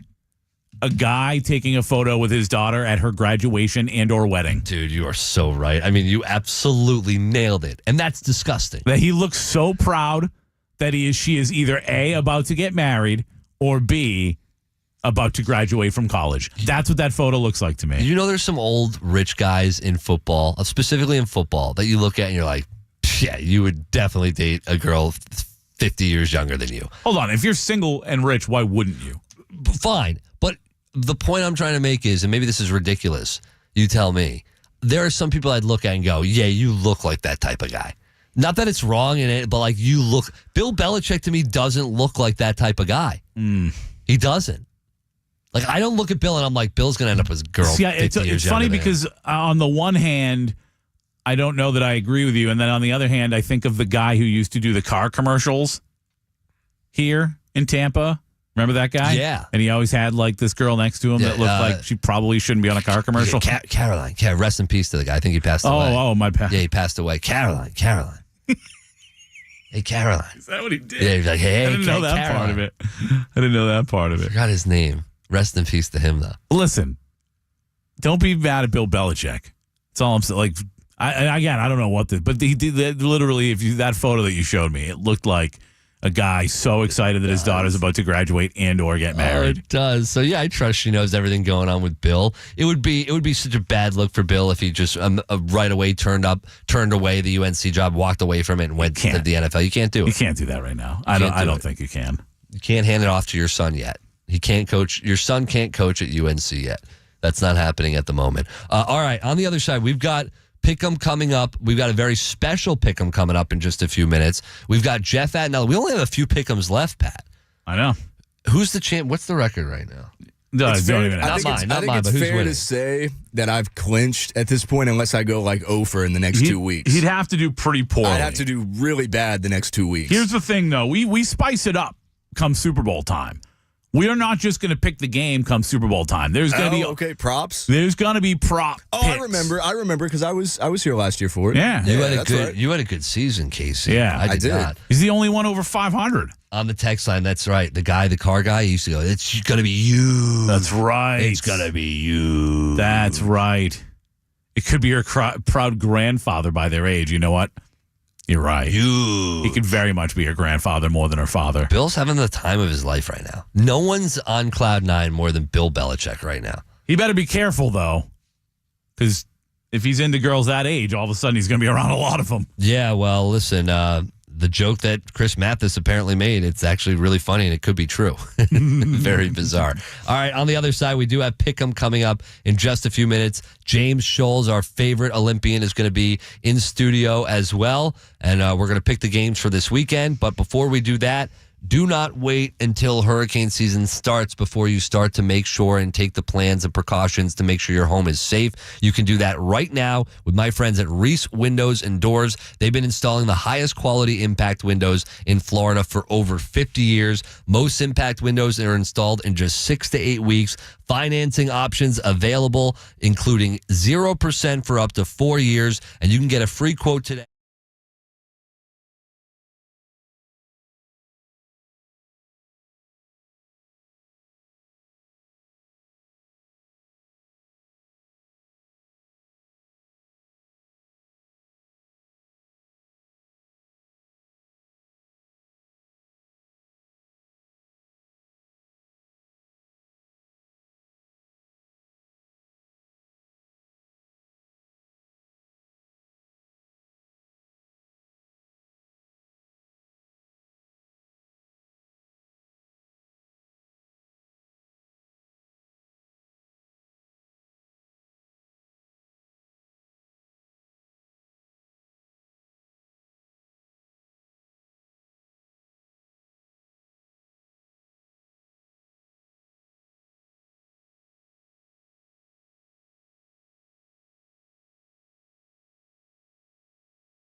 That's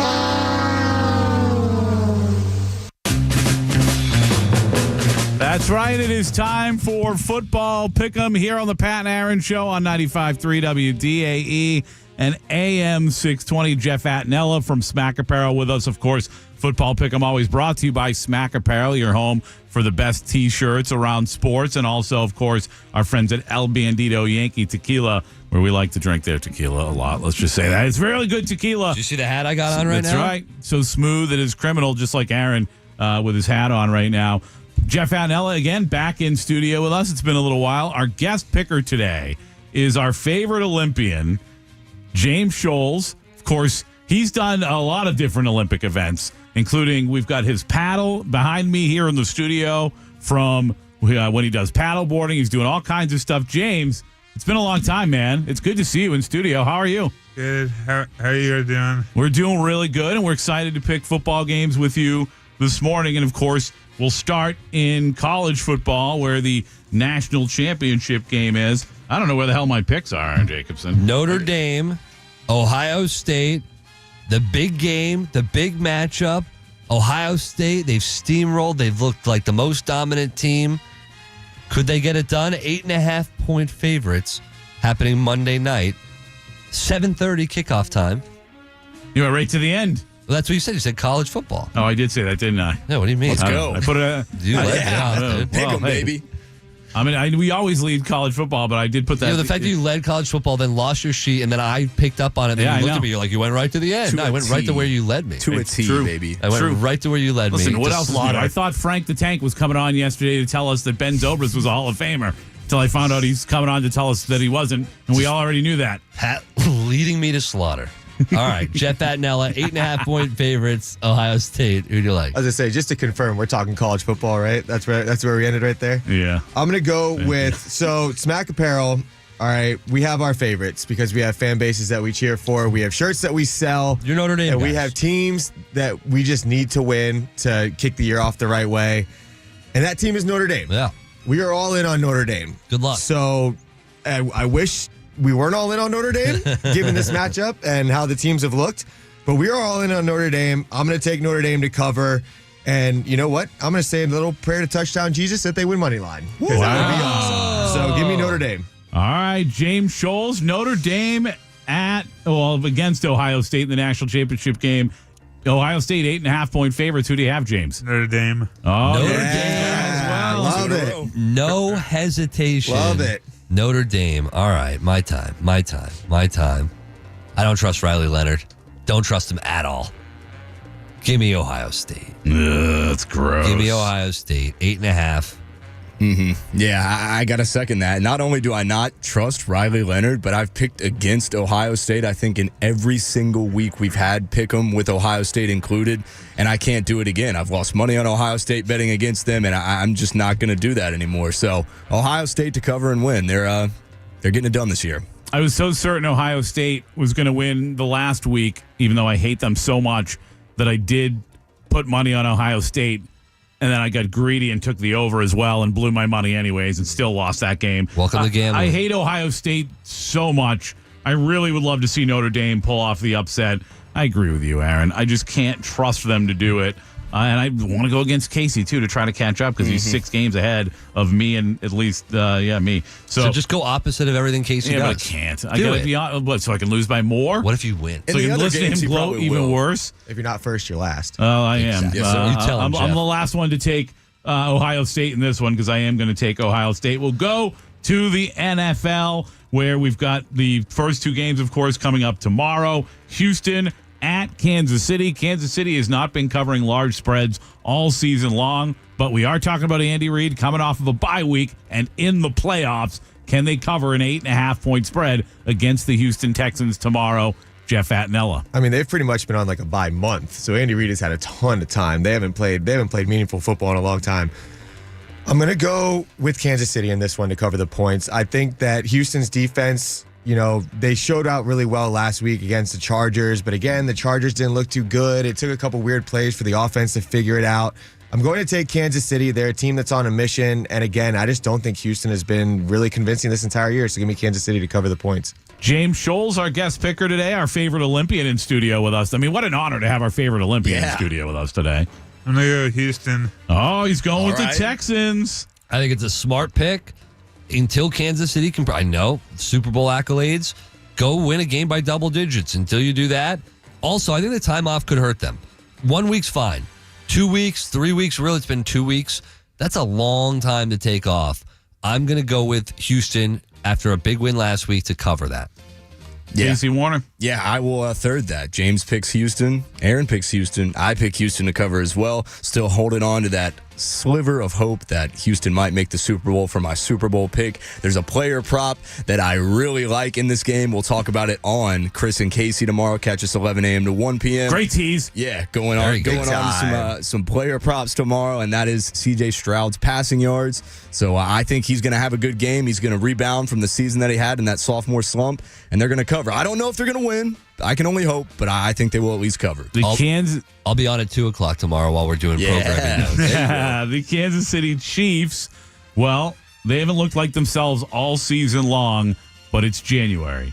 And I've got to go with Jeff Atnell. I will not leave you on that island, my friend. I think the Chiefs cover, and I said it earlier, I will be surprised. I don't care what they've looked like all year long. I will be surprised if they're not in the Super Bowl. We'll go to the later game tomorrow, another interesting game. The Washington Commanders, we know what they did last week. They go to Detroit to take on the top seed Detroit Lions. A ton of injuries. Certainly didn't seem to matter against Minnesota in their final game of the year. Will it matter tomorrow night? Well, they try to cover a 9.5-point spread, Jeff Atnella. I think that the Lions are a team similar to Kansas City. They're just on a mission. They're on a mission to make the Super Bowl, and you know, I know what Jaden Daniels did to the Bucs defense last week, but if we're being completely honest as Bucs fans, I really think that the Bucs are probably the only team that Washington could have done that to last week. So I'm going to take the Lions in this one to cover the points. I think they do it pretty easily, and I think that the whole the hype train of Jaden Daniels comes to a nice little crashing stop in Detroit. Wow.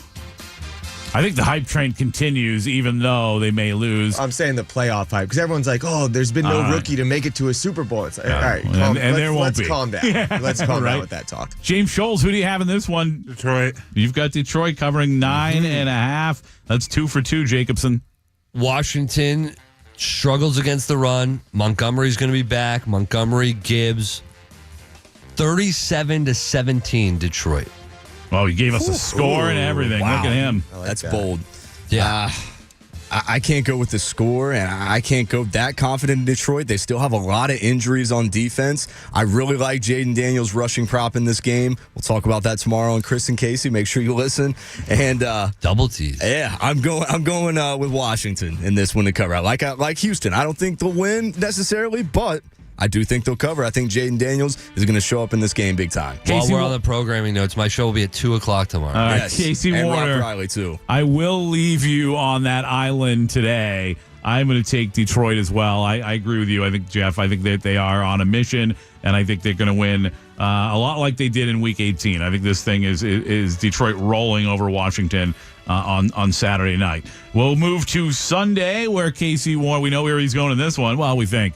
You never know. Casey Warner's Los Angeles Rams, they travel to Philadelphia to take on the Philadelphia Eagles in what it sounds like could be some nasty weather. We know there'll be some nasty fans after the videos coming out of Philadelphia last week.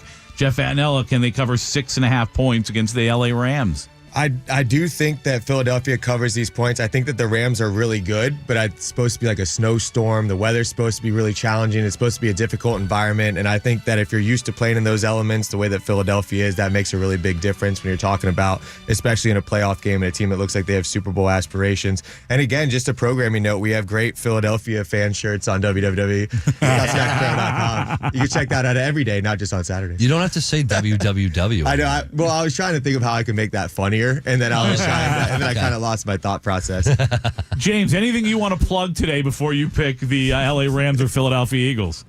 I'm gonna go with the Rams because I can't stand Philly. Yes, I'm with you. There you go. I can't stand Philly either. I like that. I agree with that. The weather's a big factor here, and what Philly was able to do early on in the year against them on the road. Now you're going to be at home. Give me Philly to cover. Great run game. Casey Warner. Yeah, you'll notice a theme with all my picks here is I picked the Rams, and I'll tell you why. I think Sean McVay has really reminded us over the past month or two why he's one of the best coaches in the game. I think snow, no snow, cold, no cold.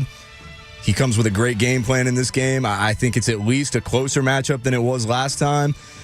Like the past two picks, I don't know if they win, but I know they definitely cover, and I think it's going to be a good game. Yeah, I think that you're right about one thing. Sean McVay is definitely one of the best coaches in football, and he seems to prove it year in and year out. I don't think he's going to have enough, nor do I think the Rams will have enough in that weather in Philadelphia. And I've been saying all year, don't be surprised if Philly's in the Super Bowl. This team is being way overlooked because they've got some weird dynamics in the locker room. But at the end of the day, they also have Saquon Barkley. I'm going to take the Eagles in this one. Aaron said it earlier. This is absolutely the most intriguing game of the weekend. There have been two guys all season long talked about as the presumptive favorites to be the MVP in the league, and they go head-to-head Sunday night. The Baltimore Ravens, the Buffalo Bills. This one is a pick'em. Jeff, who do you have? I mean, game of the year type of mentality going into this one, right? Just based off of all the buildup and everything. I'm going to go with Buffalo mainly because I want to see Buffalo win this game, because I want to see Buffalo Bills fans get to a Super Bowl and just see. Well, what they've that been is. to a few. Well, I want to see it again in a time where I'm actually at an age where I can enjoy the experience of watching people jump through tables and all that nonsense. But I mean, this is a game where I'm not going to put any money on it. I'm just going to watch it, sit back, and enjoy. And if you're a football fan, that's all you need to do for this one. But I'm going to take Buffalo for pick'em. You do prop bets. James Scholes, our guest picker today. Who do you have today? Buffalo. He's got the Bills as well. I said this is what I think is the best team in football. I've been saying it all year long, and I'm going to stick with it. And they have the MVP on their team. I'm talking about Baltimore. I'm talking about Lamar Jackson. They've been the best team in football. They're going to win this game. Casey Warner, who do you have? I like it, Aaron. I second that. I think there's something different about this Ravens team and Lamar Jackson this season. Lamar Jackson has said if he wins the Super Bowl this year, he's going to change his number to number one. He's absolutely looking like the number one quarterback in the NFL this season. I think they get it done on the road. Statement victory for that franchise, and they power on to the AFC Championship. I love Lamar Jackson, and I think he probably is the MVP, and they might be the best team in football. But if I have any chance of catching Casey, I do have to go the other direction. Mm-hmm. And I desperately want to see a Detroit-Buffalo Super Bowl because the result of that is one of those fan bases has to win. Finally. Yeah, I do. Want to see it. Out of the teams that are left, yes. Okay. I would love to see those teams in the Super Bowl. Compared to like any other matchup that I could see, yes. That's a matchup for the people. It is. That's a matchup for the people. And this is the show of the people, Aaron Jacobson. You, of all people, should remember that. I'm looking at salts right now. Are those the salts? I'm taking the Bills. Salts? All right. They're taking scented. the Bills. All right, you're going to do some Casey? I told you they were. I'd love to Are you do in here? some. You know what? Get in here. Should we do this before the break? No, we should let's probably do it after. Let's the do break. it after. Let's All do right. the salts after. We're all going to get high on smelling salts coming up after the break. It's going to be awesome. You're not going to do it? No. All right, James Schultz. He's not doing the smelling salts after the break. His dad, Tim, we got a chair in here for you. You don't have to stand up. His dad, Tim, you can see. He's fine. He's on the salts. You can see his chin on the live stream. That's about it. But if you're watching on the live stream, you can see Tim. It's a nice goatee. It's a nice goatee, says Casey Warner. We'll all be back. We'll be talking football playoffs. We'll be talking NFL. We'll be talking a lot of things on the other side. But first, you don't need that energy boost when we're talking about going out and having some good times at Tampa Bay Downs. You get all the action and all the excitement you need from just being out there. And they've got 4 days a week now that they're open. Wednesday, Friday, Saturday, and Sunday. So you can go on out there today and all weekend long. Wednesday, admission is free, so don't miss out on all the great things happening at Tampa Bay Downs. You can check out their schedule at tampabaydowns.com. But I've been out there. A lot of you have seen me out there, and I love when you come say hello. And listen, if you see me out there, let's make a bet together. We'll take a look. We'll see what's happening throughout the day. We'll put a parlay. We'll put something in. We'll take a look at what we like there and take a look and put some horses together and build up a nice cachet, build up some money, but also just have a good time out there. Bring your family out there. Bring your Kids Day next week, January 26th is Kids Day, so go check out that. Kids and Family Day, I should say. And also Saturday, January 25th is Cap Giveaway.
right, we're back.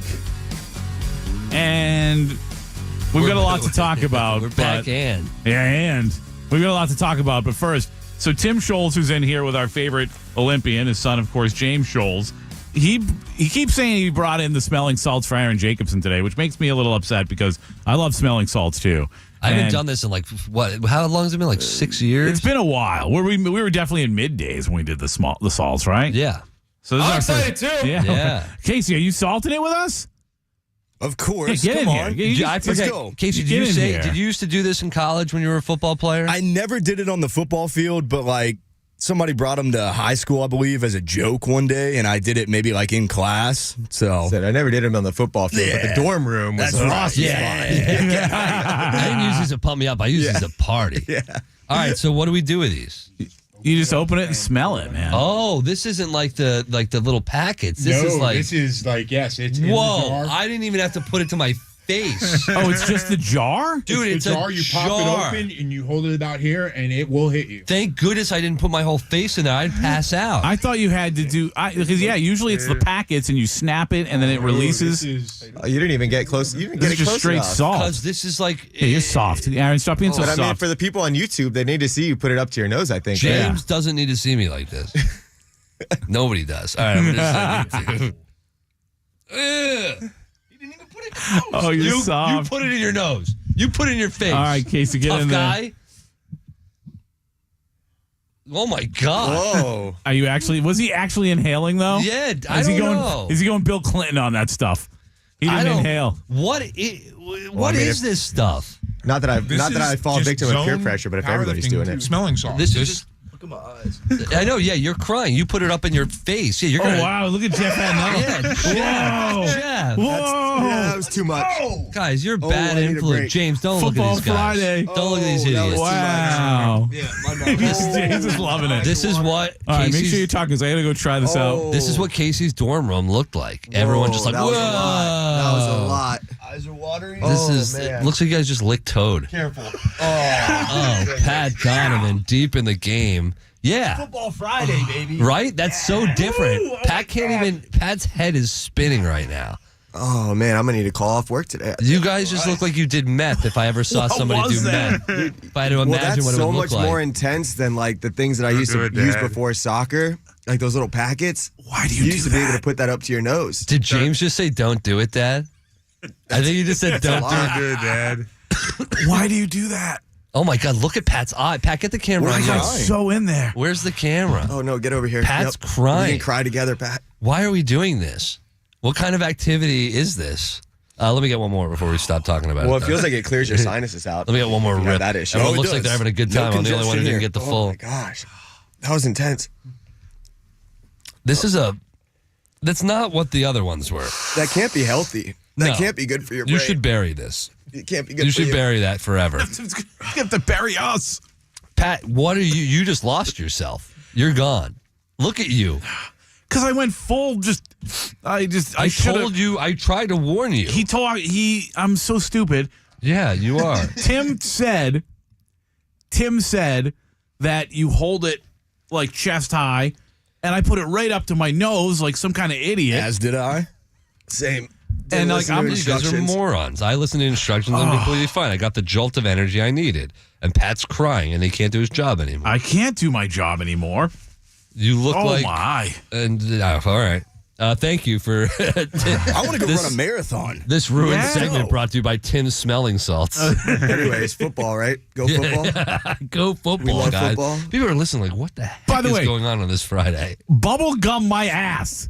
Bubble gum my ass, Tim. No, we will There's not no do that. bubble gum. No, it's called. The flavor is called bubble gum. Yeah. I gotta go Great blow my bubble nose. gum. I'll be back for the Yeah, next Jeff's segment.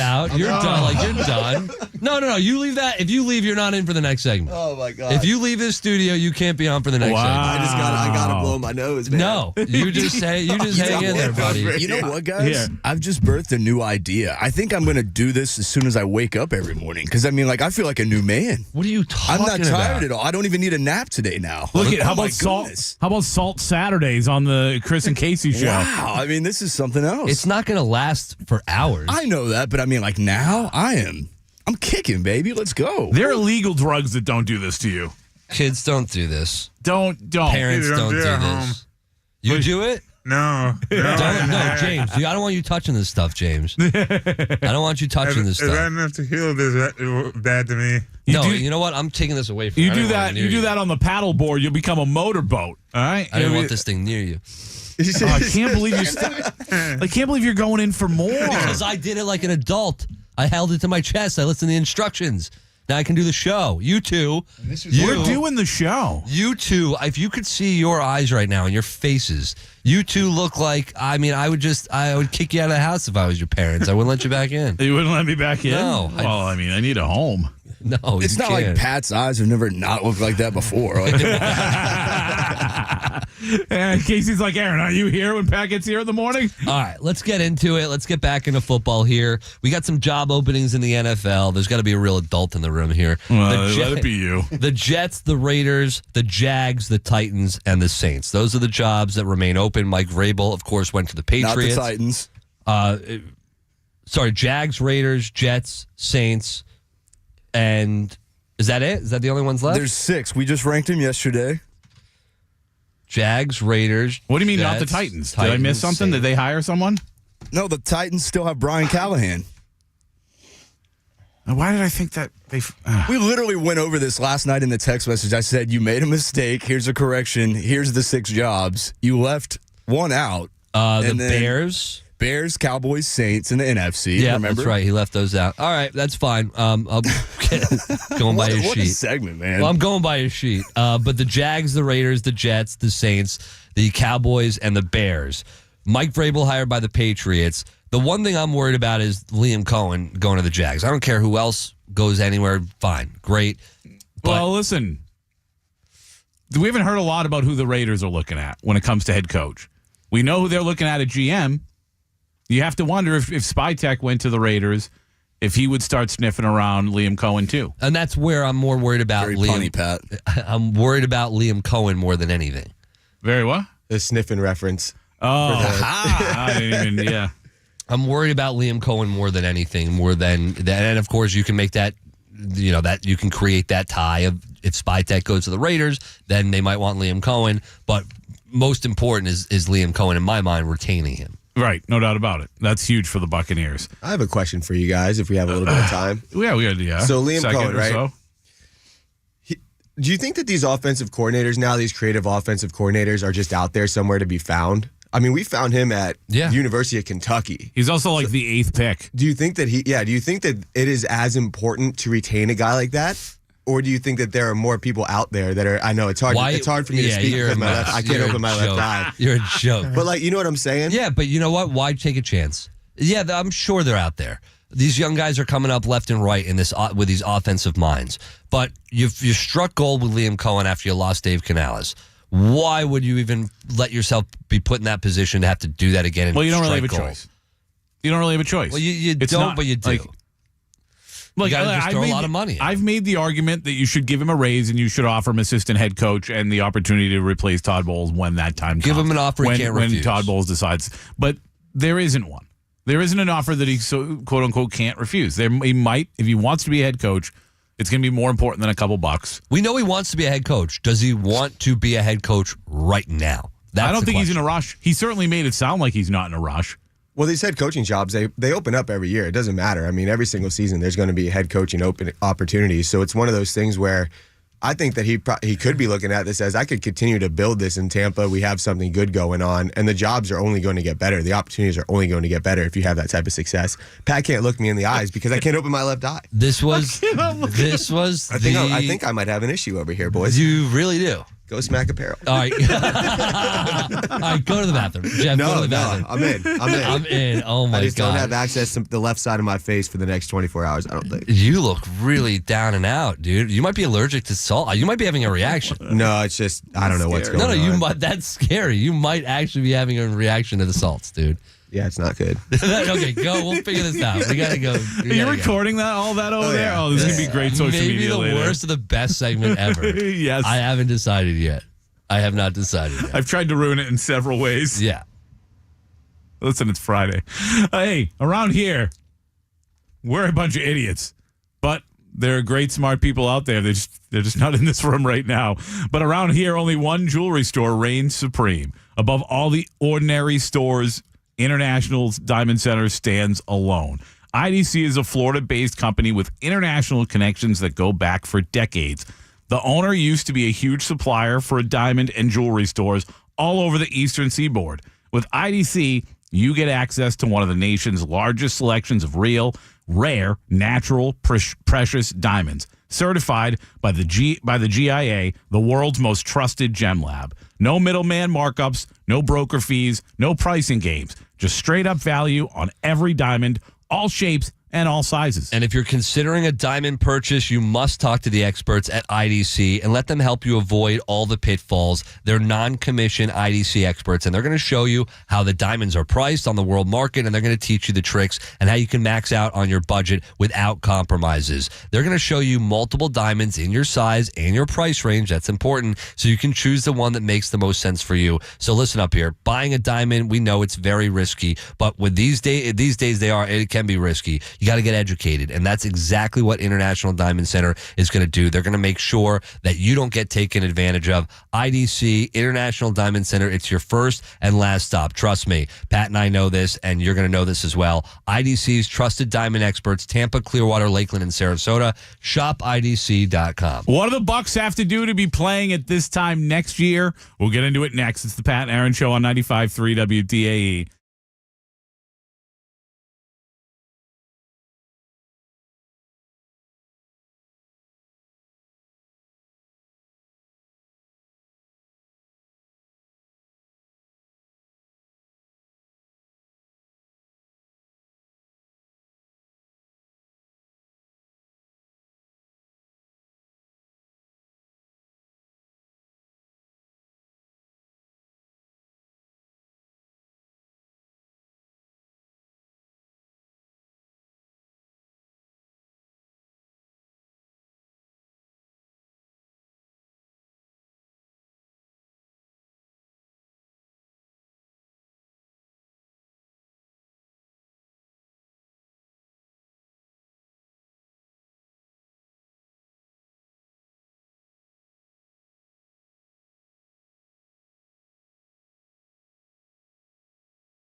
on 95.3 WDAE and AM 620.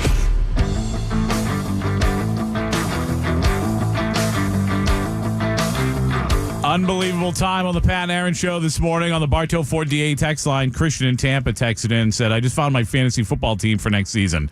Bubblegum my ass. Yeah, that was the flavor of allegedly, of smelling salts that me and Jeff Attinella especially put right up to our faces, even though it said hold 12 inches away. I'm really worried about Jeff. I'm good. Just my left eye got a little red there. Dude, you're not good.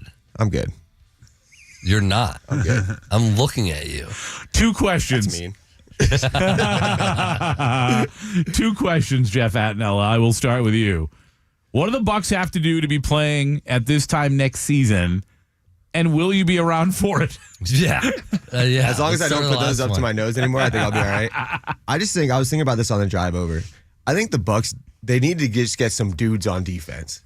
Yeah. You know what I mean? Like, our defense is serviceable. It's good. At best. Like, could they have won this playoff game against Washington? Yeah. But did you think they were going to go to the Super Bowl? Probably not.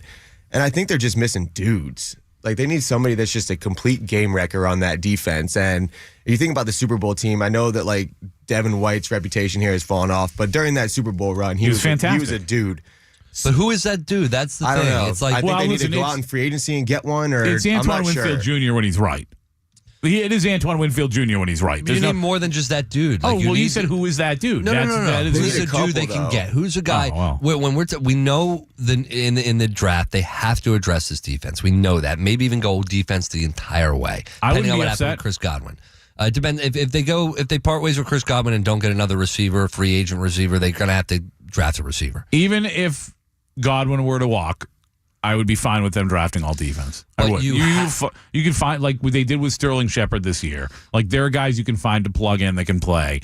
The defense is so much more important right now, in my opinion. Do you feel more confident in going out and getting a pass rusher in the draft, getting a linebacker in the draft, or do you feel more comfortable for this team the way it's situated right now, getting a veteran, somebody who can go in there right now, establish that it might break the bank a little bit, but they can come in and just turn everything around? I want both. I was going to say yes. I want both of that. You know what I mean? Because you look at the Rams D-line, they rebuilt it through the draft, and they got pretty lucky with the players that they have. I don't think that those drafts are out there every single time for a team that needs a D-line. But do both. Go get a guy that's a game wrecker that's proven himself in the NFL, and then go get some young guys that can learn from the game wrecker so that by week 15, 16, the rookies are game wreckers too. Like, that's what I think this team is missing, because the offense, you know what I mean? The offense, even under both offensive coordinators, the offense is moving the ball for the last 2 years, and the offense hasn't really been the problem. For me, it's just they need some game wreckers on defense that worry other teams, because I don't think anybody's worried about the Bucs defense right now. I just think finding an elite pass rusher, you almost always have to do in the draft, because there's all this talk about, like, oh, let's try to trade for Max Crosby. Let's try to trade for a Trey Hendrickson, or all these different guys that, like, in my opinion, either A, they're not really going to hit the market, right? Because we get this every year. There are free agents or guys that people think are going to get traded that either A, never become free agents because they stay at home. So I don't start looking at the list this early, or B, if it's the trade, they almost never get traded, or the team wants so much for them that the investment is just too much. So I think you almost have to hit in the draft if you're going to get an elite pass rusher. Max Crosby would make an awesome Pirate, though.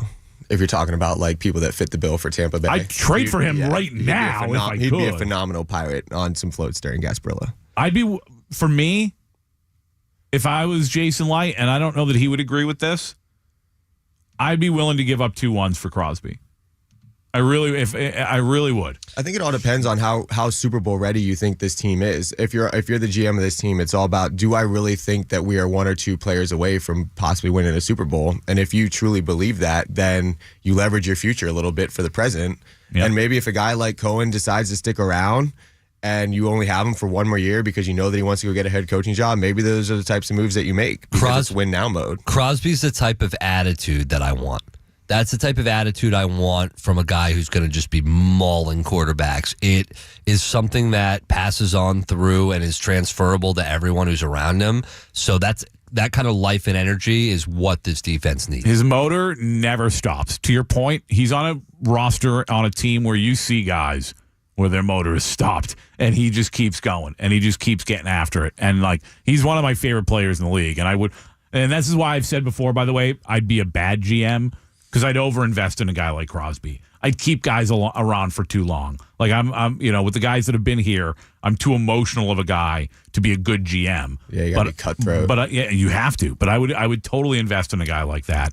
An elite pass rusher, again, they're so hard to find. And again, I don't think it's going to be. I honestly don't think he'll be traded. And if he is, it's going to be for a lot. So I doubt it. But sorry, I don't want this show to end. I want it, Casey. Do you have that Vita Vea audio? Oh, it's a good point. I just didn't want to get too far away from this. This is Vita Vea. This is Vita Vea talking about Mike Evans. This is Vita Vea talking with Will Golson about Mike Evans and the type of player that Mike Evans is and the type of career that he's had. It's during a game. It's let me know when you have it, Casey. Ready? Here's Vita Vea talking about Mike, the GOAT. The ball is spotted at the 1-yard line. Is it caught? Yes. Touchdown, Tampa Bay. Mike Evans, fire the cannons. He the GOAT. He the GOAT. That's Vita. He the greatest buck of all time. He the greatest buck of all time. That's the sound goats make. They don't. That's a sheep. No. The goats say Bro, no. Hey, y'all good? Y'all need to know. That's what goats do, bro. No. Yes, they do. A sheep say bag. I own my own farm of goats, bro. How you gonna tell me? That's how you gonna tell him? That is one of my favorite pieces of audio that I've heard of Will Golson and Vita Vea going back and forth on the sounds that the goat makes. And Vita Vea is like, how are you gonna tell me? I own goats. It took a while term when they actually started talking about real goats, and that's where that debate went. That's what Pat, when I showed Pat that audio earlier, he thought that it was just Vita Vea saying Mike's the GOAT. I didn't think it was that interesting, honestly. And then we got to the actual goat stuff, and that's when I was in. Good for Vita Vea, though. Goat cheese, goat milk. That's a delicacy. Good for Vita Vea. That's you can good. buy all the goat cheese you want. You can, but like it's not the same. You know, it gets processed and all that, packaged. Get it straight from the farm, man. Yeah. Farm to table. I'm about pasteurization, okay? I hear you. Pasteurize my stuff. I don't want it straight out of the goat. You know what I mean? Well, I'm sure they do that on the farm, you know? I don't know how. Do you know how to pasteurize? I don't. Vita Vea ain't got time for that. Buy the goat cheese. You guys have been crushing the social media game lately. Maybe you try to set up a segment where you go to Vita Vea's goat farm and see what he does with said goats. Where do you think it is? I imagine it's not. I know it's not downtown. Way up in Pasco, Hernando County, probably. Jeff, you might not be in Tampa, Florida. You're not okay. Stop saying that. I feel like I'm recovering. My left eye's a little red still. He's gonna be fine. Yeah. Do I not look similar? Because I feel. Yeah, I'm getting there. I have my camera up, so I'm watching the progress of my face, and my eye is starting to open up a little bit more. You're bouncing back. Yeah, you had me nervous over there. It was. I was nervous. I was nervous for myself there for at least 10 minutes. Yeah, you're not even an employee here. I thought you were going to be on the hook. iHeart's on the hook. Oh, yeah, that's true. I'm not. Oh, man, my eye is drooping. We'd be so fired. I have no more smelling salts for you until you're not an employee, so you can't have it. I'm back to normal. Man, my face is bothering me. Yeah, no, you got to do them in the parking lot. Just kidding. Next time you want to do salts or anything like that, you got to do them in the parking lot. Not even. That could still be company. You got to do it outside the parking lot. Yeah, away off the property. Do it on my own free time. Yeah, take a video and then come in. Yeah, with your eye looking all weird. All right, it's time for the blender. We will wrap up this week, this Football Friday, on the other side with any of the stories we may have missed during today's show. But want to remind you, coming up on the 29th, we're going to be live from Mazda of Clearwater, doing a show out there. We're going to try to get some food trucks out there. By the way, if you have a breakfast food truck and you want to reach out to me, Pat Donovan at iHeartMedia.com.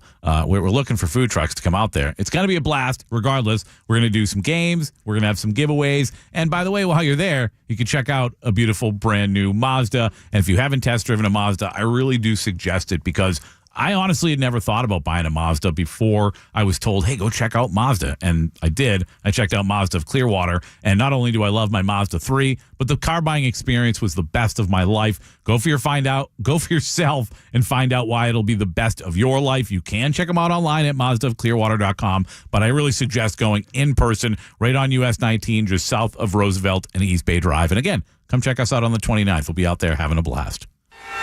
WDAE Traffic Update. This report is sponsored by Florida Public Transportation Association. Delays in the Oldsmar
and AM 620.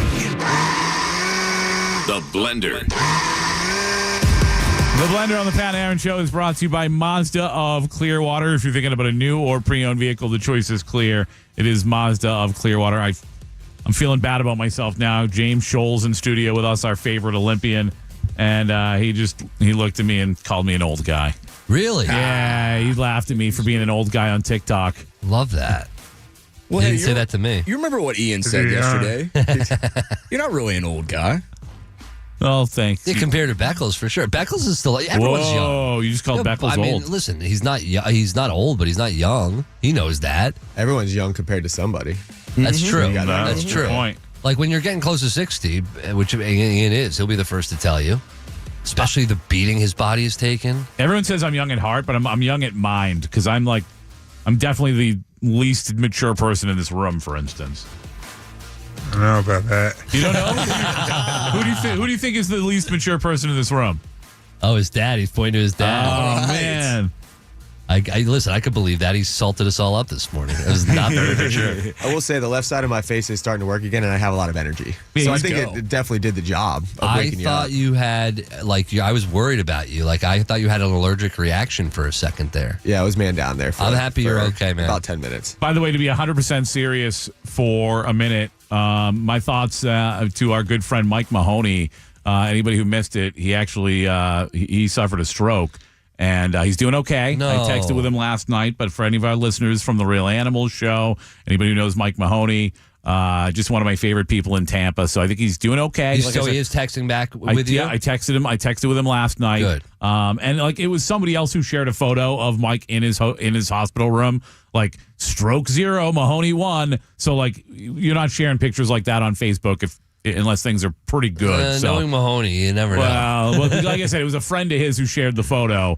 But our thoughts with Mike Mahoney because he is an unbelievable guy, and that was so scary to see that. That is scary.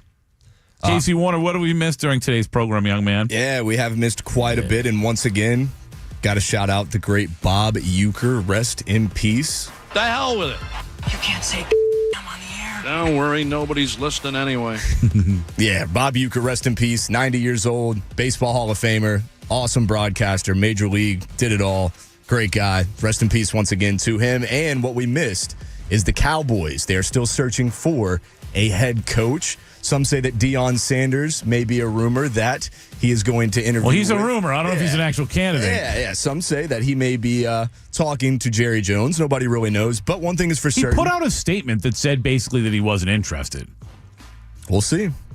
We will see. And they are interviewing Eagles offensive coordinator Kellen Moore, and he is going to be interviewed this weekend. So we will see if he'll make the jump from the rival Eagles to the Cowboys, back to the Cowboys, because he was the offensive coordinator there. There was a report that came out yesterday that said, and it was the source was an anonymous source said, but they were close to Deion. He would almost certainly accept the position of Dallas Cowboys head coach if offered to him by Jerry Jones. Yeah, weird for him to put out a statement otherwise, but we've seen that before. Yeah, and Ed Werder's the one who put that out there. He said he's becoming enamored with the idea. Well, Jones is enamored with the idea of offering Deion, his former player, that role. Well, you know what?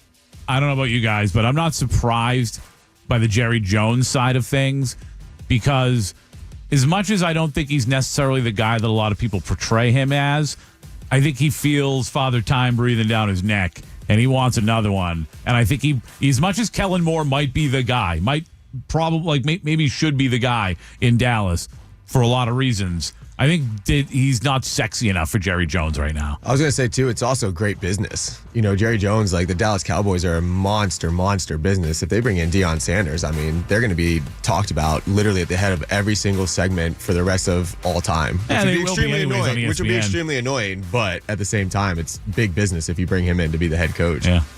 And real quick to wrap up the show, just a reminder, your Tampa Bay Lightning won in a shootout 4-3 last night over the Anaheim Ducks. And tomorrow night, they will be at Amalie Arena once again taking on the Detroit Red Wings. And then they will go to Canada for a couple games at Toronto on Monday night and at Montreal next Tuesday. Also keep an eye on your South Florida Bulls. Real quick before you get to that, as Aaron mentioned a couple times earlier too, notable that Victor Hedman, the first ever Tampa Bay Lightning player with 600 assists last night as well.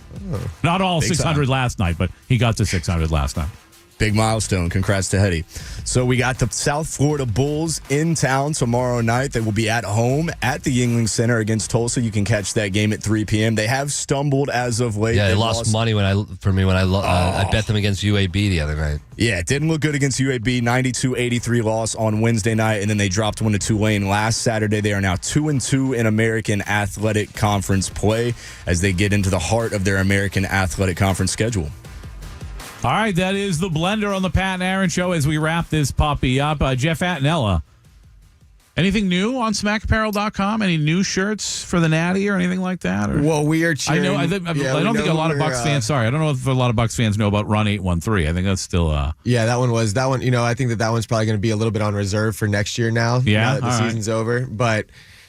We do have some good stuff coming down the pipeline, especially for this big game that's coming up in college football. We are cheering very heavily for Notre Dame, and if you are a Notre Dame football fan, we have some good stuff up there for you. And then, like anything with the playoffs in terms of pro football, we do have some good stuff for the Philadelphia fans out there. Gross. And then we just, we make. Yeah, I know. Yeah. Some of these shirts hurt to make sometimes when you're talking about your fandom and you got to go against your team or whatever the rivalry may be. I'd make someone else make those shirts. Yeah, no, we'll make them. We do have good stuff coming down the pipeline, though, like we do anytime there is a playoff run. And, of course, baseball season's right around the corner. So we have good stuff going on. So I appreciate the time to shout it out. James Scholes, we love having you in. We're so happy you're doing well right now and you're able to come and hang out with us in the studio. It's good Congrats to see you, on buddy. The new apartment. Yeah. Shout out to Publix for their tour campaign the weekend. Big year ahead for you, James, and we're excited to have you in again soon. Don't be a stranger. Come in soon. That's all we have time for today. For James, Tim, I almost said John Attinella, Jeff Attinella, Aaron Jacobson, and Casey Warner in the penalty box. I'm Pat Don.